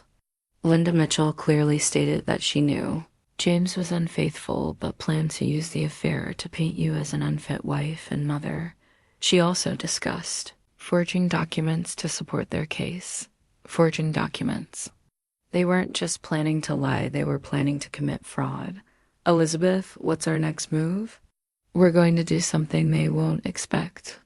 Instead of waiting for them to challenge the will, we're going to file a lawsuit against them for attempted fraud and breach of fiduciary duty. Robert Mitchell has been mismanaging James's investment in the business, and the family has been conspiring to defraud you of your rightful inheritance. I felt a surge of something I hadn't experienced since James died, hope, mixed with righteous anger. Can we win? With the evidence we have? Absolutely. But Sarah, I need to warn you, this is going to get ugly. They're going to attack your character, your marriage, your fitness as a mother. Are you prepared for that? I thought about the baby growing inside me, about the future I wanted to provide for my child, about the respect I owed to James's memory, the real James, not the perfect son his family pretended he'd been. They've already started attacking me, I said. At least now I can fight back. Elizabeth smiled. Good, because we're not just going to defend your inheritance. We're going to make sure they face consequences for what they've tried to do. As I left Elizabeth's office, I felt like a different person than the grieving widow who'd been blindsided by accusations at her husband's funeral. I was still grieving, still hurt by James's betrayal, still overwhelmed by the complexity of my situation, but I was no longer powerless. The Mitchell family had made a catastrophic miscalculation. They'd assumed I was weak, friendless, and ignorant of my rights. They thought they could bully me into accepting crumbs while they claimed the feast that rightfully belonged to me and my child. Instead, they'd awakened something in me that I didn't know existed, a fierce determination to protect my family and seek justice for the wrongs that had been done to us that evening. I sat in my apartment surrounded by legal documents and evidence, planning my strategy. The baby kicked actively, as if sensing the change in my energy. Don't worry, little one, I said, placing my hand on my belly. Mommy's going to make sure you get everything Daddy wanted you to have, and maybe a little justice, too. Tomorrow, the war would begin in earnest. But for the first time since this nightmare started, I was confident about who was going to win. Elizabeth wasted no time. Within 48 hours of our meeting, she'd filed a comprehensive lawsuit against the Mitchell family that left them reeling. The legal documents, served simultaneously to Patricia, Robert, and Linda, outlined charges of conspiracy to commit fraud, breach of fiduciary duty, and attempted theft of military benefits. I was at home, reviewing Elizabeth's strategy notes, when my phone started ringing. The first call was from Patricia, her voice shaking with rage. Sarah, what have you done? We just received papers saying we're being sued. This is insane. What's insane is your family's attempt to steal my inheritance while accusing me of crimes. I didn't commit, I replied calmly. We're not stealing anything. We're protecting our son's legacy from someone who doesn't deserve it. Patricia, I know about the construction business. I know James was a partner and that Robert has been using his investment to keep the company afloat. I know about Linda's private investigator and her plans to forge documents. Did you really think I wouldn't find out? The long silence told me that Patricia hadn't expected me to discover the extent of their deception. Sarah, we can work this out, she said, her tone shifting from anger to desperation. There's no need for lawyers and courts. We're family. Family doesn't attack each other at funerals. Family doesn't lie about paternity to steal from widows and orphans. I hung up before she could respond. The next call came from Robert, and his approach was entirely different, pure intimidation. You have no idea what you're getting into, girl, he growled. We know things about you, about your past, about your parents' death. You really want all that dragged through court? What? About my parents' death? I asked, genuinely confused. Your father was drinking the night of that accident. Did you know that? Blood alcohol over the legal limit. You think that won't matter when we paint a picture of your family's character? The accusation hit me like a physical blow. My father hadn't been drinking that night, at least, not that I knew. The police report had mentioned weather conditions and poor visibility, but no alcohol. You're lying, I said. Am I? You sure about that? Because we have people who can testify otherwise. People who saw your father at Murphy's bar that evening. I felt sick, but something in Robert's tone made me suspicious. He was trying too hard to convince me, which suggested he might be bluffing. If you have evidence of that, produce it in court, I said. But threats and intimidation won't make me back down. The third call was from Linda, and her approach was the most sophisticated emotional manipulation mixed with practical concerns. "Sarah, I need you to think about what's best for your baby," she said. "Do you really want to drag an infant through years of legal battles? Court proceedings, depositions, media attention. That's no environment for a child." What's no environment for a child is growing up in poverty because his mother was cheated out of his inheritance. You won't be in poverty. We're prepared to offer you $100,000 to settle this quietly. That's more than enough to start fresh somewhere else. The offer had doubled since our conversation at her house, which told me they were getting desperate. "Linda, my husband's estate is worth over $1 million. You're offering me 10% of what's legally mine. Sarah, be realistic. Even if you win in court, the legal fees will eat up half of what you recover, and that's if you win. We have character, witnesses, evidence of your rush marriage, testimony about your family history. Are you sure you want to roll those dice?" After I hung up on Linda, I called Elizabeth to report the conversations. "They're panicking," she said with satisfaction. "The fact that they're making threats and increasing their settlement offers means they know their position is weak. Robert mentioned something about my father drinking the night he died. Could that be true? I'll have my investigator look into it, but Sarah, even if it were true, it's not relevant to your case. They're trying to rattle you with irrelevant personal attacks." What's our next step? Discovery? We're going to request all their financial records, business documents, and communications. We're also going to depose the private investigator Linda hired. Once we have everything on record, their position will be completely untenable. That evening, I received an unexpected visitor. Amanda Summers was calling me via video chat from Kabul. "Sarah, I need to tell you something important. I've been contacted by someone claiming to represent James's family. They offered me $25,000 to sign a statement saying that James told me you were unfaithful. What did you tell them?" "I told them to go to hell," Amanda said firmly. "But Sarah, they're not going to stop. They're desperate, and desperate people do dangerous things." "What do you mean?" "The person who contacted me, he wasn't a lawyer. He sounded more like a private investigator, or maybe something worse. He knew details about my life here, about my routines, about my apartment. It felt like a threat." I felt a chill. The Mitchell family was escalating their tactics beyond legal maneuvering into potential witness intimidation. "Amanda, are you safe?" "I think so, but I'm being careful." "Sarah, I want to help you. What James did to both of us was wrong, but what his family is doing to you is worse. I'm willing to testify about our relationship, about what James told me, about the family's attempts to bribe me. That could be dangerous for you." "I'm a teacher in Afghanistan," Amanda said with a grim smile. "I've been dealing with dangerous situations for 2 years. I can handle James's family." After ending the video call, I sat in my quiet apartment, processing the day's events. The Mitchell family was pulling out every stop legal threats, character, assassination, witness intimidation, emotional manipulation.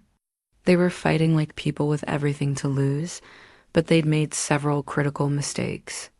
They'd underestimated my resolve, overestimated their own legal position, and most importantly, they'd left a trail of evidence that would destroy them in court.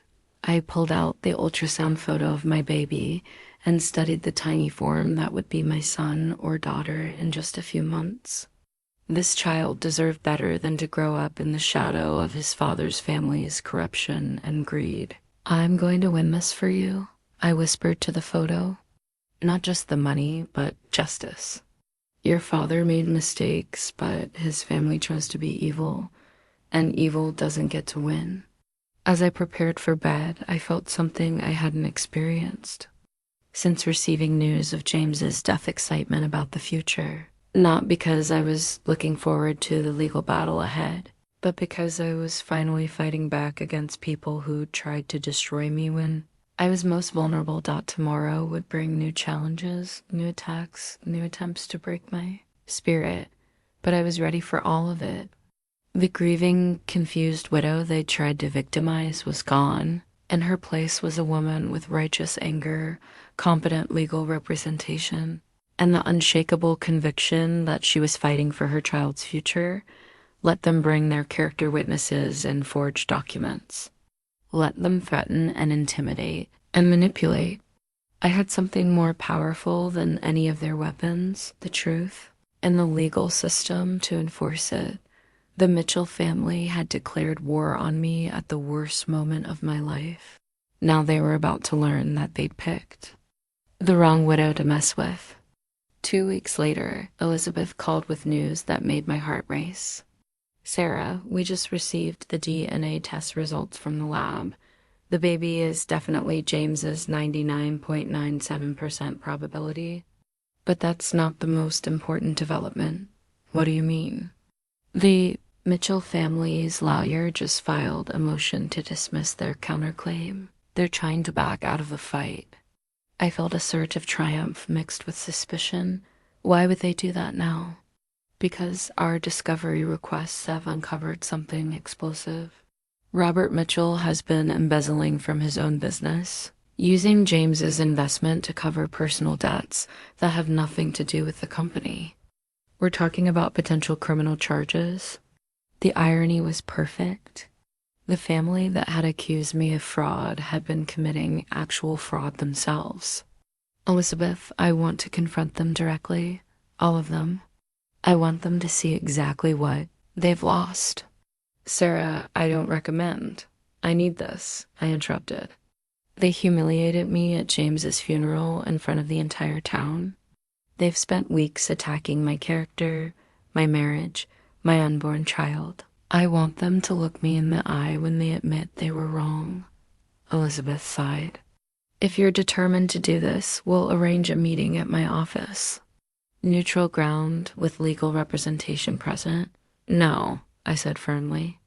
"I want to go to their house. I want to face them where they feel safe, where they think they have the advantage." 3 days later, I drove to the Mitchell family home for what I knew would be our final confrontation. This time, I wasn't the broken, grieving widow who'd sought their comfort. I was 7 months pregnant, carrying irrefutable proof of my baby's paternity, armed with evidence of their crimes, and backed by legal representation that had them on the run. Patricia answered the door, and her face went white when she saw me. "Sarah, what are you doing here? We need to talk. All of us. This isn't a good time." "It's the perfect time," I said, walking past her into the house. "Because it's the last time?" The entire family was gathered in the living room, as if they'd been expecting me. Robert sat in his recliner, looking older and more defeated than I'd ever seen him. Linda was on the couch next to Mark, both of them, avoiding eye contact. Jennifer wasn't there, probably protecting herself and her children from the family's implosion. I stood in the center of the room, the same spot where I'd accepted condolences after James's funeral and pulled out the DNA. "Test results. 99.97%, I announced. "That's the probability that this baby is James's son." The silence was deafening. "Son?" Patricia whispered. "That's right, your grandson. The child you've spent the last month claiming was illegitimate is going to carry on the Mitchell name." I pulled out more documents, the evidence of Robert's embezzlement, the private investigators' recordings, the proof of their conspiracy to defraud me. "Did you really think I wouldn't find out about the business? About the money James invested? That you've been stealing? About Linda's plan to forge documents?" Robert finally looked up at me, his face with anger and shame. "You don't understand the pressure we were under." "I understand perfectly," I cut him off. You were drowning in debt, and when James died, you saw his benefits as your salvation. So you decided to destroy his widow to get your hands on money that never belonged to you. We raised him. Linda burst out. We loved him for 26 years. Don't we deserve something for that? You deserve to grieve, I said. You deserve to remember him with love. You don't deserve to steal from his son. I moved closer to Linda, who shrank back into the couch cushions. You hired a private investigator to follow your own brother. You recorded conversations planning to commit fraud. You offered bribes to witnesses in Afghanistan. You're lucky Elizabeth convinced me not to press criminal charges. Criminal charges?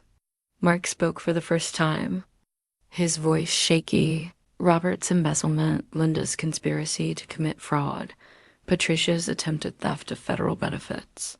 Any one of those could result in prison time. Patricia started crying, not the dignified tears of grief, but the ugly sobs of someone whose world was collapsing. Sarah, please, she begged. We made mistakes, but we're family. James wouldn't want you to destroy us. James wouldn't want you to attack his pregnant wife at his funeral either, but you did it anyway. I pulled out one final document, the settlement agreement Elizabeth had prepared. Here's what's going to happen. You're going to sign this agreement acknowledging that all of James's benefits belong to me and his son. Robert is going to transfer his ownership of the construction business to me as compensation for the money he stole from James's investment. And all of you are going to stay away from me and my child. You can't take Dad's business, Mark protested.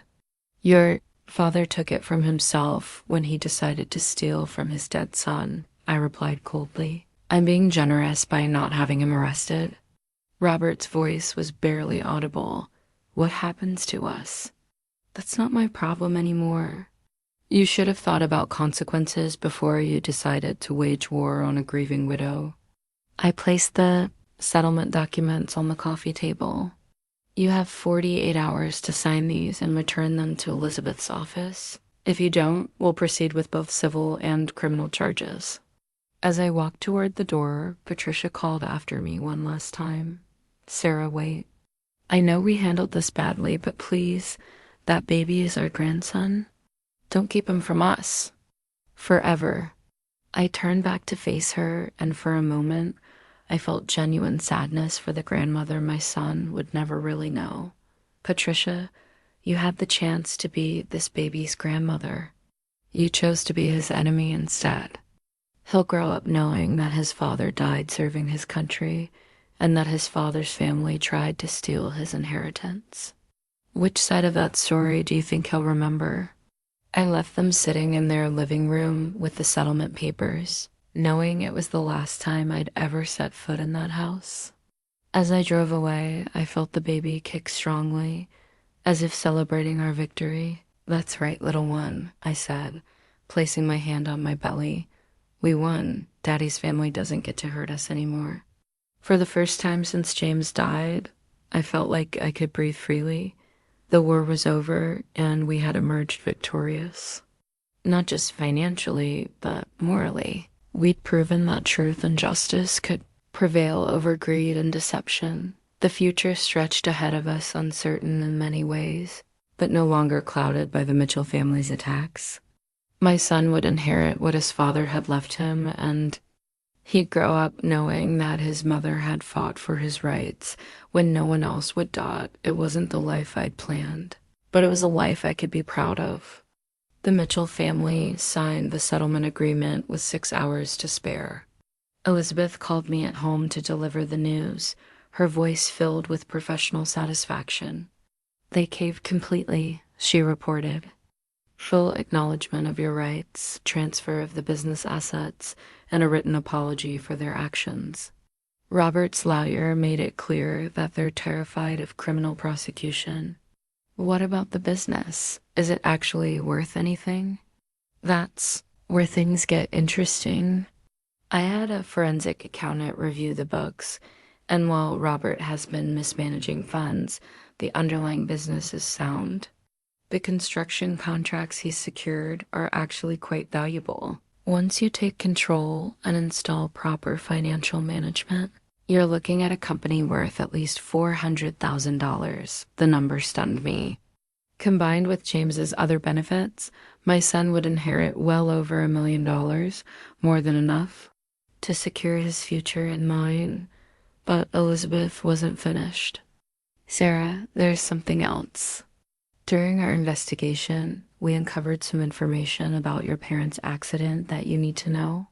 My heart clenched. What kind of information? Robert Mitchell lied about your father drinking that night.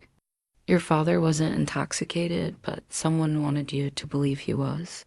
I don't understand.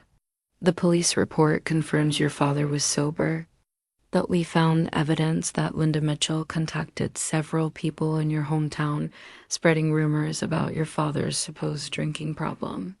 She was building a character assassination campaign to use against you if the paternity case went to trial.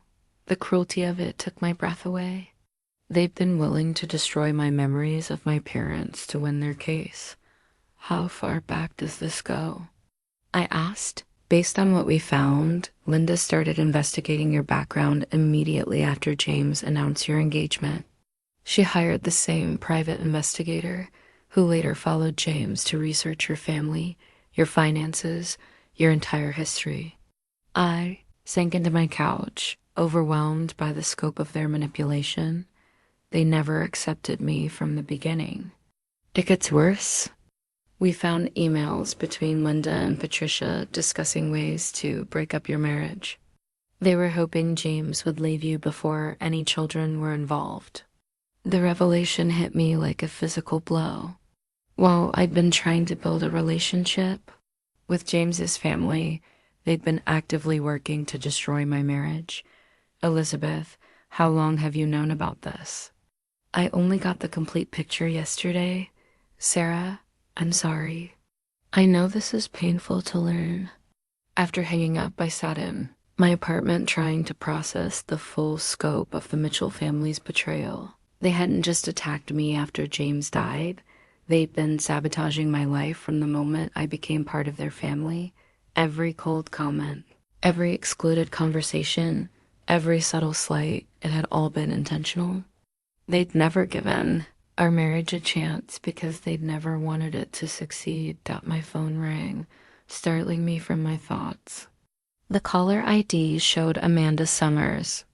Sarah, I hope it's okay that I'm calling. I heard through military channels that you resolved your legal issues.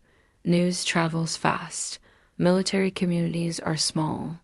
Sarah, I wanted to tell you something about James that might help you understand his actions. I wasn't sure I wanted to hear more revelations about my dead husband, but something in Amanda's tone made me listen. James talked about his family a lot, especially his sister Linda. He said she'd always been protective of him, but that her protection sometimes felt more like control. What do you mean? He told me that Linda had broken up 2 of his previous relationships by convincing the women that he wasn't serious about them. She'd done research on his girlfriends, found reasons to disapprove, then worked to sabotage the relationships. Another piece of the puzzle fell into place. She tried to break up our marriage, too. James suspected that. In fact, that's part of why he got involved with me. He was angry at his family for interfering in his life, and he made some terrible decisions because of that anger. That doesn't excuse his affair. No, it doesn't, Amanda agreed. But it might explain why he was planning to come home and fight. For your marriage, he'd realized that his family was toxic, and he wanted to protect you from them. How do you know that? His last letter to me wasn't a love letter, Sarah. It was an apology. He told me that he'd made a mistake, that he loved you and wanted to make his marriage work. He was planning to cut ties with his family when he got home. I felt tears starting to form. He never got the chance. No, but he was trying to do the right thing. I think that's why his family attacked you so viciously after he died. They knew he was choosing you over them, and they couldn't accept that. After Amanda hung up, I went to James's personal effects box and pulled out his journal again. This time, I read it differently, looking for signs of his struggle with his family's interference.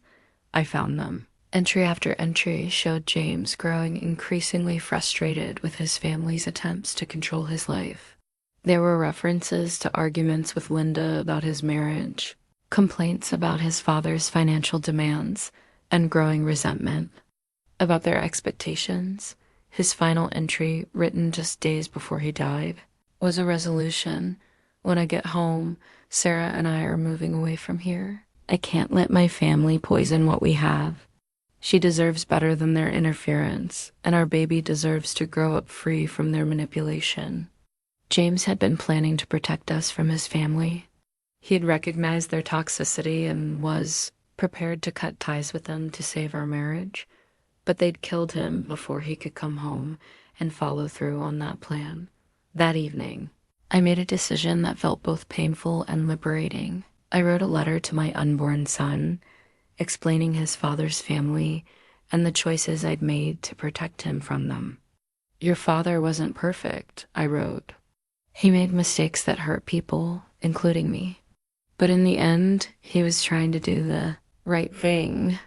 His family never gave us a chance to be happy, and they tried to steal your inheritance after he died. I fought for you because you deserve to know the truth, and you deserve to inherit what your father wanted you to have. I sealed the letter and put it in the box with James's effects. Someday, when my son was old enough to understand, I'd give it to him along with all the evidence of what had happened. He'd be able to judge for himself whether his paternal family deserved a place in his life. As I prepared for bed, I felt something I hadn't experienced in months' peace. The war was over, the truth was revealed, and justice had been served. My son would grow up knowing that his mother had fought for him when no one else would. The Mitchell family had lost more than money in their failed attack on me. They lost their grandson, their chance at redemption, and their ability to rewrite history. The truth was now on record, preserved in legal documents and witness testimony. They'd have to live with the consequences of their choices, just as I'd learned to live with the consequences of James's. 3 days after the settlement was signed, Patricia called me. I almost didn't answer, but something made me pick up the phone. Sarah, please don't hang up. I need to talk to you. Her voice was different, smaller, defeated, stripped of the righteous anger that had fueled her attacks on me. What do you want, Patricia? I want to apologize for all of it.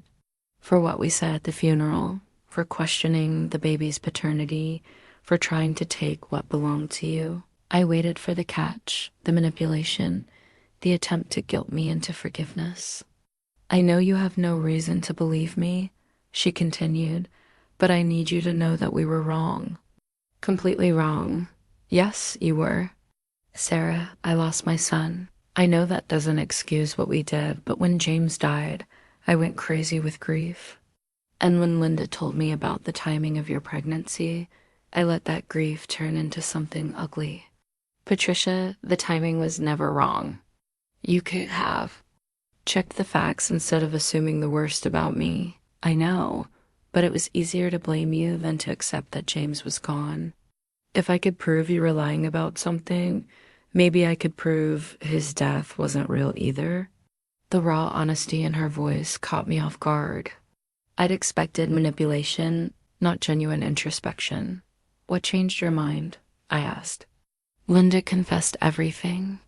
About the private investigator, about the plans to forge documents, about researching your family to use against you. She told me how far we'd gone, and I realized we'd become monsters.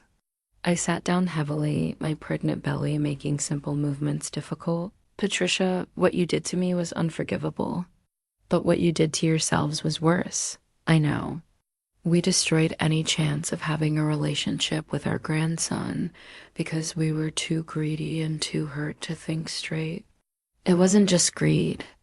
I said, it was cruelty. You attacked me at the worst moment of my life when I needed family support the most. You're right. and I'll have to live with that for the rest of my life. We sat in silence for a moment, connected by phone lines, but separated by the wreckage of choices that couldn't be undone.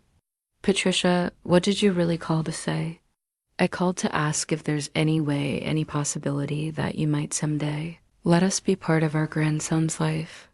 The question I'd been dreading, the one that forced me to decide between justice and mercy, between protecting my child and allowing him to know his father's family. I don't know, I said honestly. Maybe someday, but not anytime soon. And never if there are any conditions or expectations attached. I understand. Sarah, there's something else you should know. We're moving. Moving? Robert's lost the business to you, and frankly, that's for the best. He was destroying it anyway. Linda's lost her teaching job because of the investigation into her conduct. We can't afford to stay here, and honestly, we can't face the shame. The town where the Mitchell family had lived for generations was no longer home to them. Their actions had made them outcasts in their own community. Where will you go? Robert's brother has offered us a place in Oregon. We're going to start over, try to rebuild our lives without the weight of what we've done here. After Patricia hung up, I found myself thinking about forgiveness and consequences.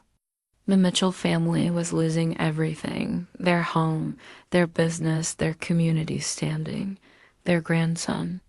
Justice had been served, but it felt hollow somehow. That evening, Elizabeth called with an update on the business transfer. Sarah, the construction company is officially yours as of today. I've also identified a management company that specializes in running construction firms for absentee owners. You could maintain ownership while letting professionals handle the day-to-day operations. What about the employees? People who depend on the business for their livelihoods? That's up to you. You could keep the current workforce, expand operations, or sell the business to another construction company. I thought about the ripple effects of the Mitchell family's downfall. Robert's employees, many of whom were probably friends and neighbors, were now uncertain about their futures because of choices they'd had no part in making. Elizabeth, I want to offer the business to the employees.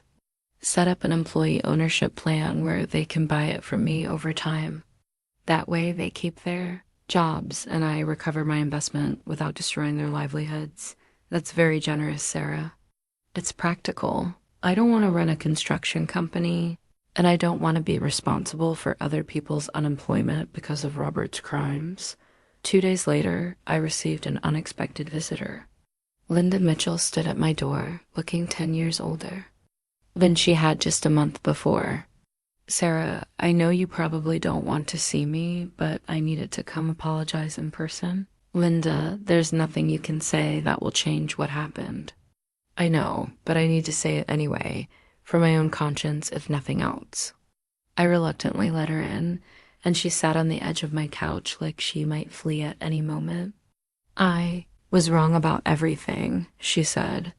About you, about your marriage to James, about your right to his benefits. But mostly I was wrong about what kind of person I am. What do you mean? I thought I was protecting my family. I told myself that everything I did was justified because I was looking out for people I loved.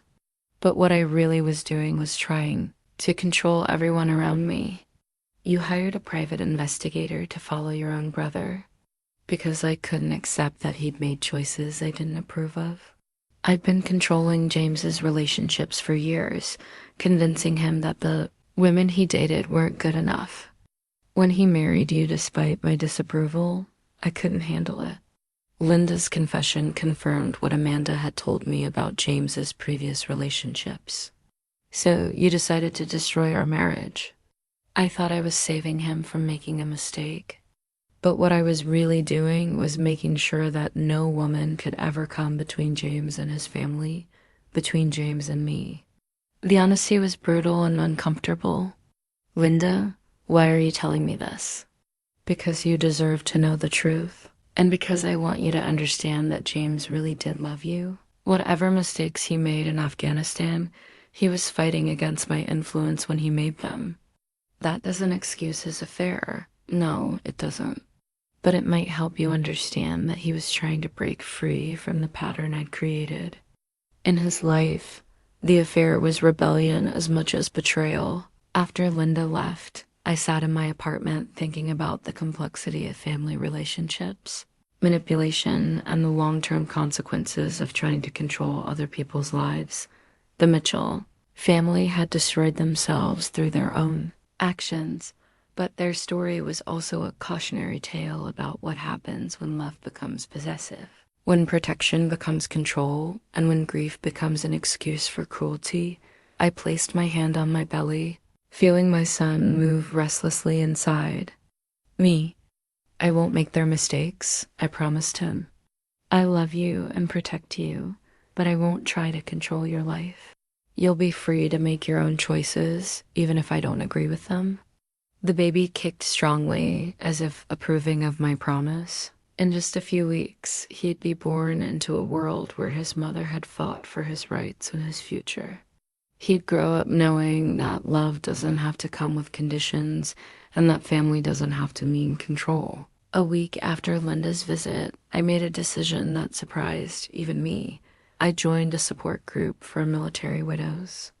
The flyer had been sitting on my kitchen counter for 2 weeks, given to me by the casualty assistance officer, and I'd been too proud or too overwhelmed to consider actually attending. But sitting alone in my apartment, processing the complexity of my situation and preparing for single motherhood, I realized I needed to connect with people who understood loss, betrayal, and the challenge of rebuilding life after tragedy. The group met in the basement of a church across town, and when I walked in 8 months pregnant and obviously nervous, I was greeted by Dr. Carol Washington, a counselor who'd lost her own husband in Iraq 3 years earlier.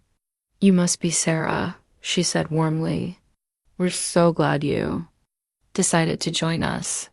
The circle of women ranged in age from mid-20s to 60s, each carrying their own story of military loss. As we went around introducing ourselves, I was struck by the variety of experiences. Some had lost husbands to combat, others to suicide, accidents, or illness. Some had children, others were childless, and a few were pregnant like me. When it was my turn to speak, I found myself hesitating. How do you explain that your husband died in Afghanistan while having an affair, and that his family tried to steal your inheritance by claiming you were unfaithful? "And Sarah Mitchell," I began. "My husband James was killed in Afghanistan 3 months ago. I'm due in about 4 weeks." I paused, then decided to trust these women with the truth. James's family has been difficult since his death. They questioned whether the baby was his and tried to contest his will. We just finished a legal battle that confirmed my rights and the baby's paternity. The room was quiet for a moment, then Maria, a woman in her 40s whose husband had died in a training accident, spoke up. "Family can be the worst part of military loss," she said. "People who should support you sometimes become your biggest enemies. You're not alone in that experience." Other women nodded in agreement, and gradually stories emerged that made me realize my situation wasn't unique. Jennifer had been excluded from her husband's funeral planning by his parents, who blamed her for his suicide. Karen's in-laws had tried to take custody of her children, claiming she was an unfit mother. Lisa had discovered her husband's affair only after his death, when his girlfriend contacted her demanding part of his life insurance. The military community talks a lot about supporting families, Dr. Washington explained, but the reality is that loss brings out both the best and worst in people. Grief, financial stress, and family dynamics can create perfect storms of dysfunction. Over the following weeks, I found myself looking forward to the group meetings. These women understood the unique challenges of military widowhood, the bureaucracy of benefits, the isolation from civilian communities that didn't understand military life, the complexity of mourning someone who died serving their country, while also being human and flawed. But it was my relationship with Maria that became most significant. She was a nurse practitioner who'd rebuilt her life after her husband's death by starting a consulting business for military families dealing with healthcare issues. She was strong, independent, and unafraid to speak truth about the difficulties of military marriage. The hero worship is hard, she told me over coffee after one meeting. People want to make our husbands into saints, but that doesn't help us process the reality of who they actually were. James wasn't a saint, I said. He was unfaithful, he lied to me, he made terrible decisions. But he was also trying to do the right thing at the end. Complicated people can be loved and mourned even when they've hurt us, Maria said. The trick is learning to grieve the loss without excusing the damage. Through Maria, I met other women who'd rebuilt their lives after military loss, entrepreneurs who'd started businesses, activists who'd channeled their grief into advocacy, mothers who'd raised amazing children as single parents. They showed me that military widowhood didn't have to define the rest of my life. I also connected with Amanda Summers through video calls. Despite the awkwardness of our situation, we developed an unlikely friendship based on our shared experience of James's deception and our mutual desire to understand what had really happened. I've been thinking about coming back to the States, Amanda told me during one of our calls. My contract here ends in 6 months, and honestly, Afghanistan doesn't feel safe anymore for single American women. What would you do? I've been offered a position at a school in Virginia that serves military families. It would be meaningful work, and I'd be close enough to testify if the Mitchell family tries anything else. They won't, I assured her. They're broken. They're moving away, starting over somewhere else. Good. But Sarah, I want you to know that if you ever need anything, testimony, support, even just someone who understands what James was like, I'm here. The friendship that developed between Amanda and me was perhaps the strangest outcome of the entire situation. We'd both been betrayed by the same man, but we'd also both been victimized by his family's attempts to control the narrative. After his death, we're like war survivors, Amanda said during one conversation. We went through something terrible together, even though we were on opposite sides of it. As my due date approached, I found myself surrounded by a new kind of family women who understood loss, betrayal, and the process of rebuilding life from wreckage. They threw me a baby shower that was both celebration and healing ritual, acknowledging that my son would be born into a complicated legacy, but surrounded by people who'd chosen to love and support us. Dr. Washington helped me prepare for the emotional challenges of giving birth without James present, and Maria offered to be my birth partner if I wanted someone in the delivery room. These women, who'd started as strangers united only by military loss, had become the support system that James's family had chosen not to be. Your son is going to be raised by a village of strong women, Maria told me as we shopped for baby supplies. That's not a bad way to start life. She was right. My child would grow up knowing that family isn't just about blood relationships. It's about the people who choose to show up, support you through difficulties, and celebrate your victories. The Mitchell family had abandoned that responsibility when they chose greed over love, control over support. But in their absence, I'd found something better, a chosen family of women who understood that strength comes from surviving hardship together, not from tearing each other down when times get tough. As I prepared my apartment for the baby's arrival, arranging the crib and folding tiny clothes, I felt grateful for the unexpected turns my life had taken. I'd lost a husband and the family I thought came with him, but I'd gained knowledge about my own strength, legal rights I never knew I had, and relationships with remarkable women who turned tragedy into wisdom. My son would inherit more than just financial security from his father's death. He'd inherit a mother who'd learned to fight for justice, friends who'd shown us what real family support looked like, and a community of people who understood that love sometimes means standing up to those who claim to love you but try to control or harm you instead. 2 weeks before my due date, Elizabeth called with news that brought our legal saga to its final conclusion.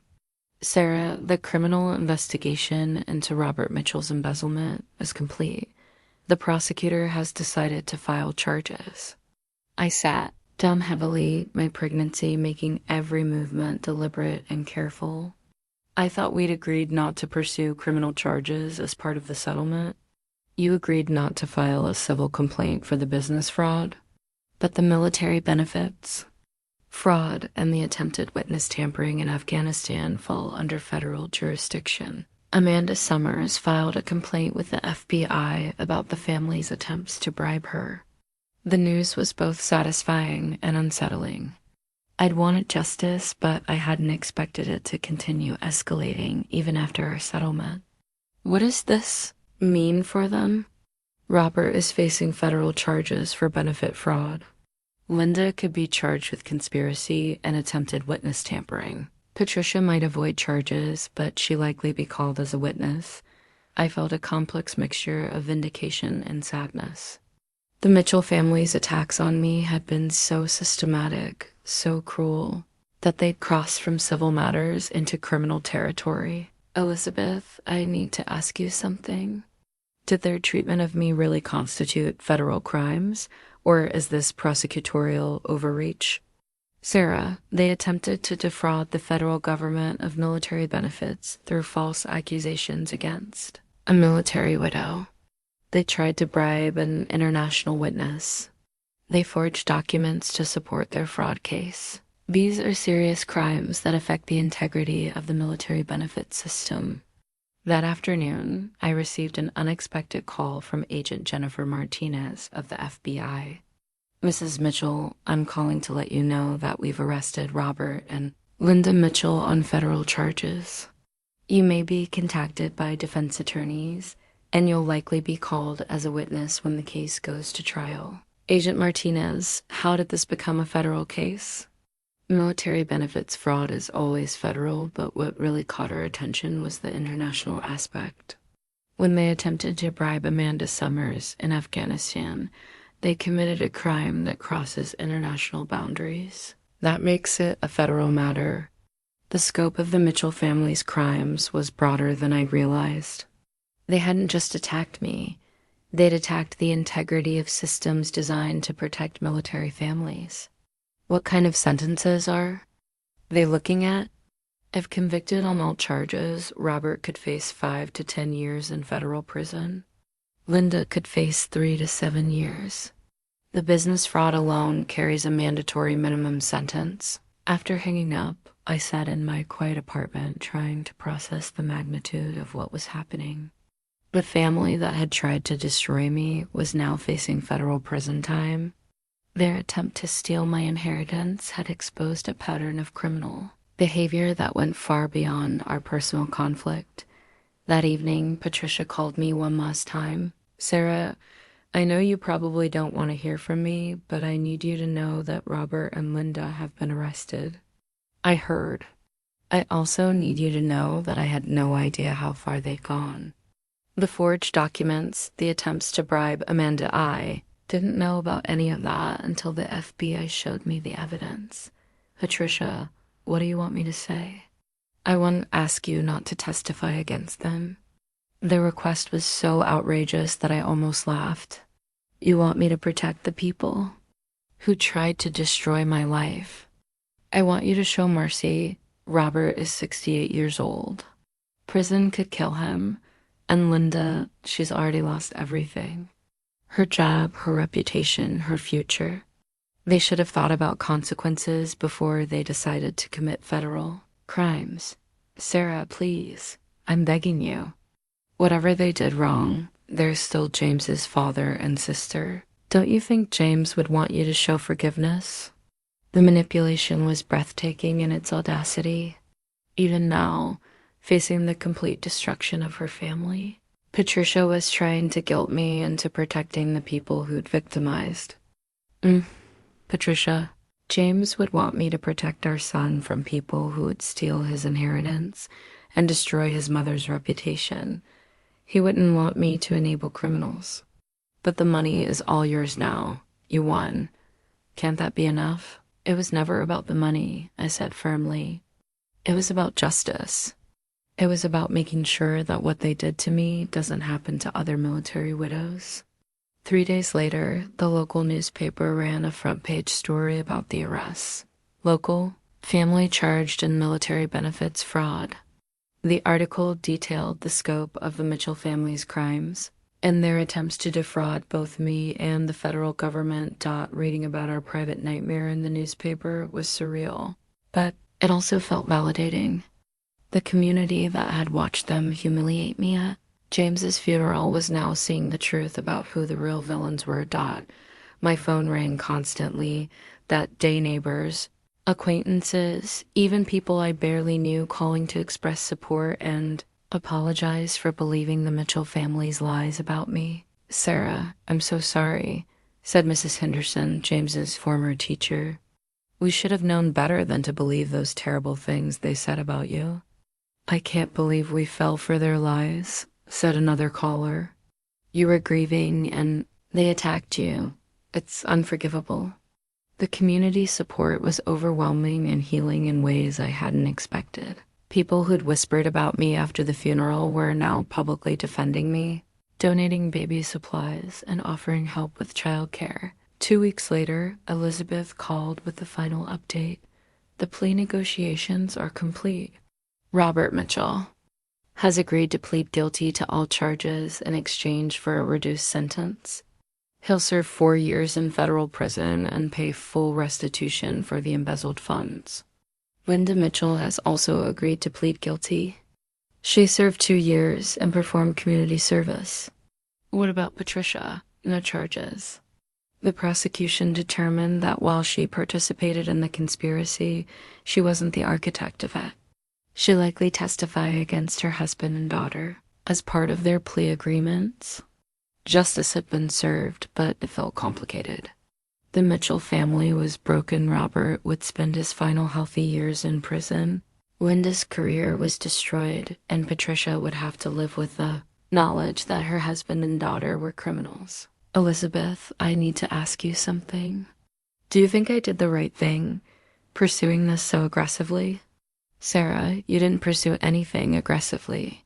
You defended yourself against people who were trying to destroy you and steal from your child. The fact that their crimes were serious enough for federal prosecution shows how far they were willing to go. But look what it's cost them. Look what they tried to cost you," Elizabeth replied. "They attacked a pregnant widow at her husband's funeral. They hired investigators to dig up dirt on your dead parents. They tried to bribe international witnesses. They forged legal documents. You didn't make them do any of those things, you just refused to be their victim." That evening, as I prepared for bed, I thought about the concept of justice versus mercy. The Mitchell family had shown me no mercy when I was at my most vulnerable. They'd been willing to destroy me completely to get what they wanted, but justice wasn't about revenge. It was about accountability, consequences, and protecting others from similar victimization. By exposing their crimes, I'd helped ensure that future military widows wouldn't face the same systematic fraud and abuse. I placed my hand on my belly, feeling my son move restlessly as he prepared for his imminent arrival into the world. "Your daddy's family made terrible choices," I told him, "but justice was served, and you're going to inherit everything your father wanted you to have. More importantly, you're going to grow up knowing that sometimes you have to fight for what's right, even when it's hard." The baby kicked strongly, as if agreeing with my words. In just a few days, he'd be born into a world where his mother had fought for his future and won, where justice had prevailed over greed, truth over lies, and courage over intimidation. The Mitchell family had tried to write a story where I was the villain and they were the victims.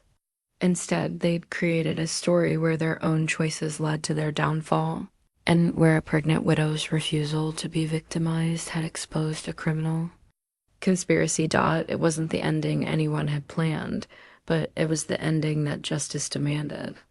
James Robert Mitchell Jr. was born on a sunny Tuesday morning in July, weighing 7 pounds, 3 ounces, with his father's dark hair and what the nurses assured me were my eyes.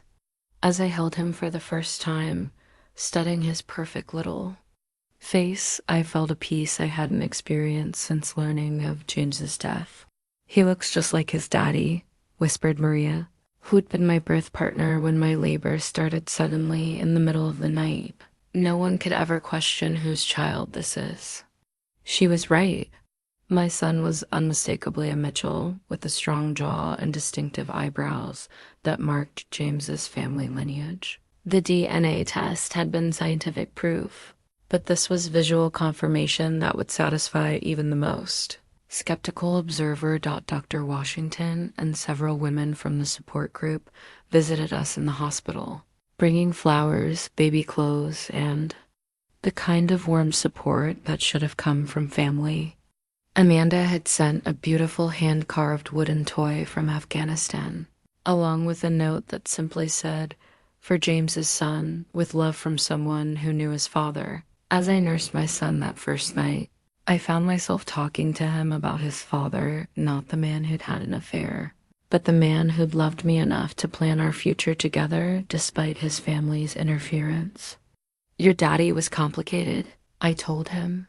"He made mistakes, but he also made you, and you're the best thing that ever happened to me." The next morning brought an unexpected visitor. Patricia stood in the doorway of my hospital room, looking older and more fragile than I'd ever seen her. "I know I have no right to be here," she said quietly, "but I needed to see my grandson." I looked at her for a long moment.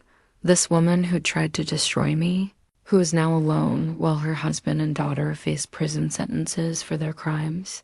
"You can see him," I said, "but you can't hold him." Patricia approached the bassinet, slowly, her hands trembling as she looked down at the baby. "He's beautiful," she whispered. "He looks just like James did when he was born." "His name is James Robert Mitchell Jr.," I said, "but he'll be called Jamie." Patricia's eyes filled with tears. "Thank you for giving him James's name. After everything that's happened, I didn't expect. I gave him his father's name because his father loved him despite his mistakes. But Patricia, this doesn't change anything between us. You chose to be my enemy when I needed family. That choice has consequences. I know. I just wanted to see him once, to know that something good came from all this pain." After Patricia left, I felt a strange sense of closure. She'd seen her grandson, acknowledged his legitimacy, and accepted the reality of her family's downfall. It would probably be the last time we ever spoke. Over the following weeks, as Jamie and I settled into our new life together, the support from my chosen family was overwhelming. Maria helped with night feedings when I was exhausted. Dr. Washington brought meals and practical advice about single motherhood. Women from the support group took turns helping with laundry, grocery shopping, and the 1,000 small tasks that become mountainous when you're caring for a newborn alone. Elizabeth stopped by with final paperwork about the settlement and business transfer. "The construction company employee buyout is complete," she reported. "You've recovered your full investment plus interest, and the workers now own the business. It's actually thriving under their management. I'm glad it worked out for them. There's also this," Elizabeth said, handing me a check. "The restitution payment from Robert Mitchell's plea agreement. It covers all the money he embezzled from James's investment, plus penalties. The amount was substantial enough to ensure that Jamie's college education would be fully funded, with money left over for his future needs.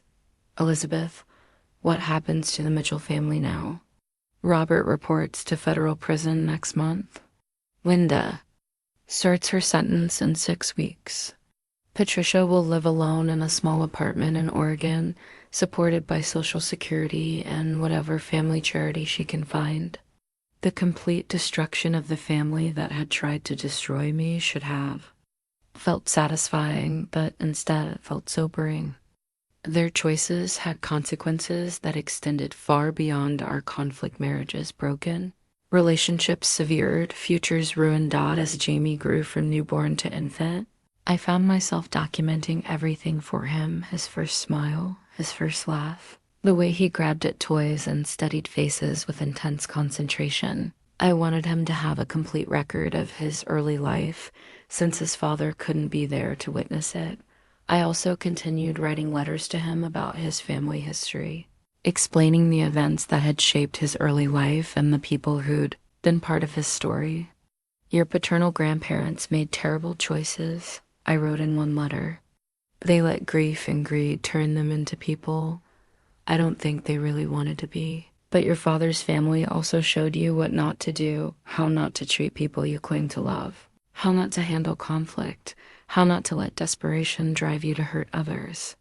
On James's birthday, 6 months after Jamie was born, I took our son to visit his father's grave for the first time. The headstone was simple: James Robert Mitchell, Staff Sergeant, U.S. Army, beloved husband and father. I'd had those words added after the settlement over the Mitchell family's objections. James had been a father, even if he'd never had the chance to meet his son. "This is your daddy," I told Jamie, holding him close as we stood by the grave. "He wasn't perfect, but he loved you. And he would have been so proud of how strong and beautiful you are." Jamie studied the headstone with serious eyes, as if trying to understand the significance of the moment. As we prepared to leave, I noticed fresh flowers on the grave, not the elaborate arrangements the funeral home had provided, but simple wildflowers that looked handpicked. Patricia, probably maintaining one last connection to the son she'd lost. Driving home, I reflected on the year that had transformed me from a naive military wife into a single mother who'd fought for her rights and won. I'd learned things about strength, justice, and family that I'd never expected to need to know. Jamie fell asleep in his car seat, peaceful and secure in a way that filled me with gratitude. He would grow up knowing that his mother had fought for his future when others tried to steal it. He'd understand that family isn't about blood relationships or shared last names. It's about the people who choose to love, support, and protect. The life I was building for us wasn't the one I'd planned when I married James, but it was a good life, built on truth, justice, and the kind of love that doesn't come with conditions or attempts to control as we pulled into our driveway. I looked at our small apartment and felt something I hadn't experienced since before James deployed: hope for the future. Jamie would inherit financial security, but more importantly, he'd inherit the knowledge that his mother had refused to be a victim and had instead chosen to fight for what was right. "We did it, baby boy," I whispered to my sleeping son. "We survived, we fought, and we won. Now we get to build whatever kind of life we want." The baby smiled in his sleep, as if agreeing with my assessment. Tomorrow would bring new challenges, new joys, and new opportunities to prove that love, courage, and justice could triumph over greed, manipulation, and cruelty.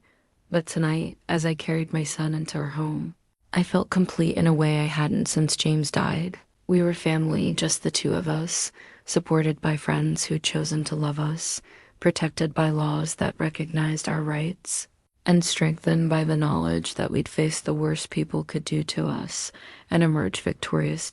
It wasn't the ending I'd expected when I'd stood at James's grave that first day, devastated and alone. But it was the ending we deserved: justice served, love protected, and a future full of possibilities for a little boy who'd inherit his father's name and his mother's strength.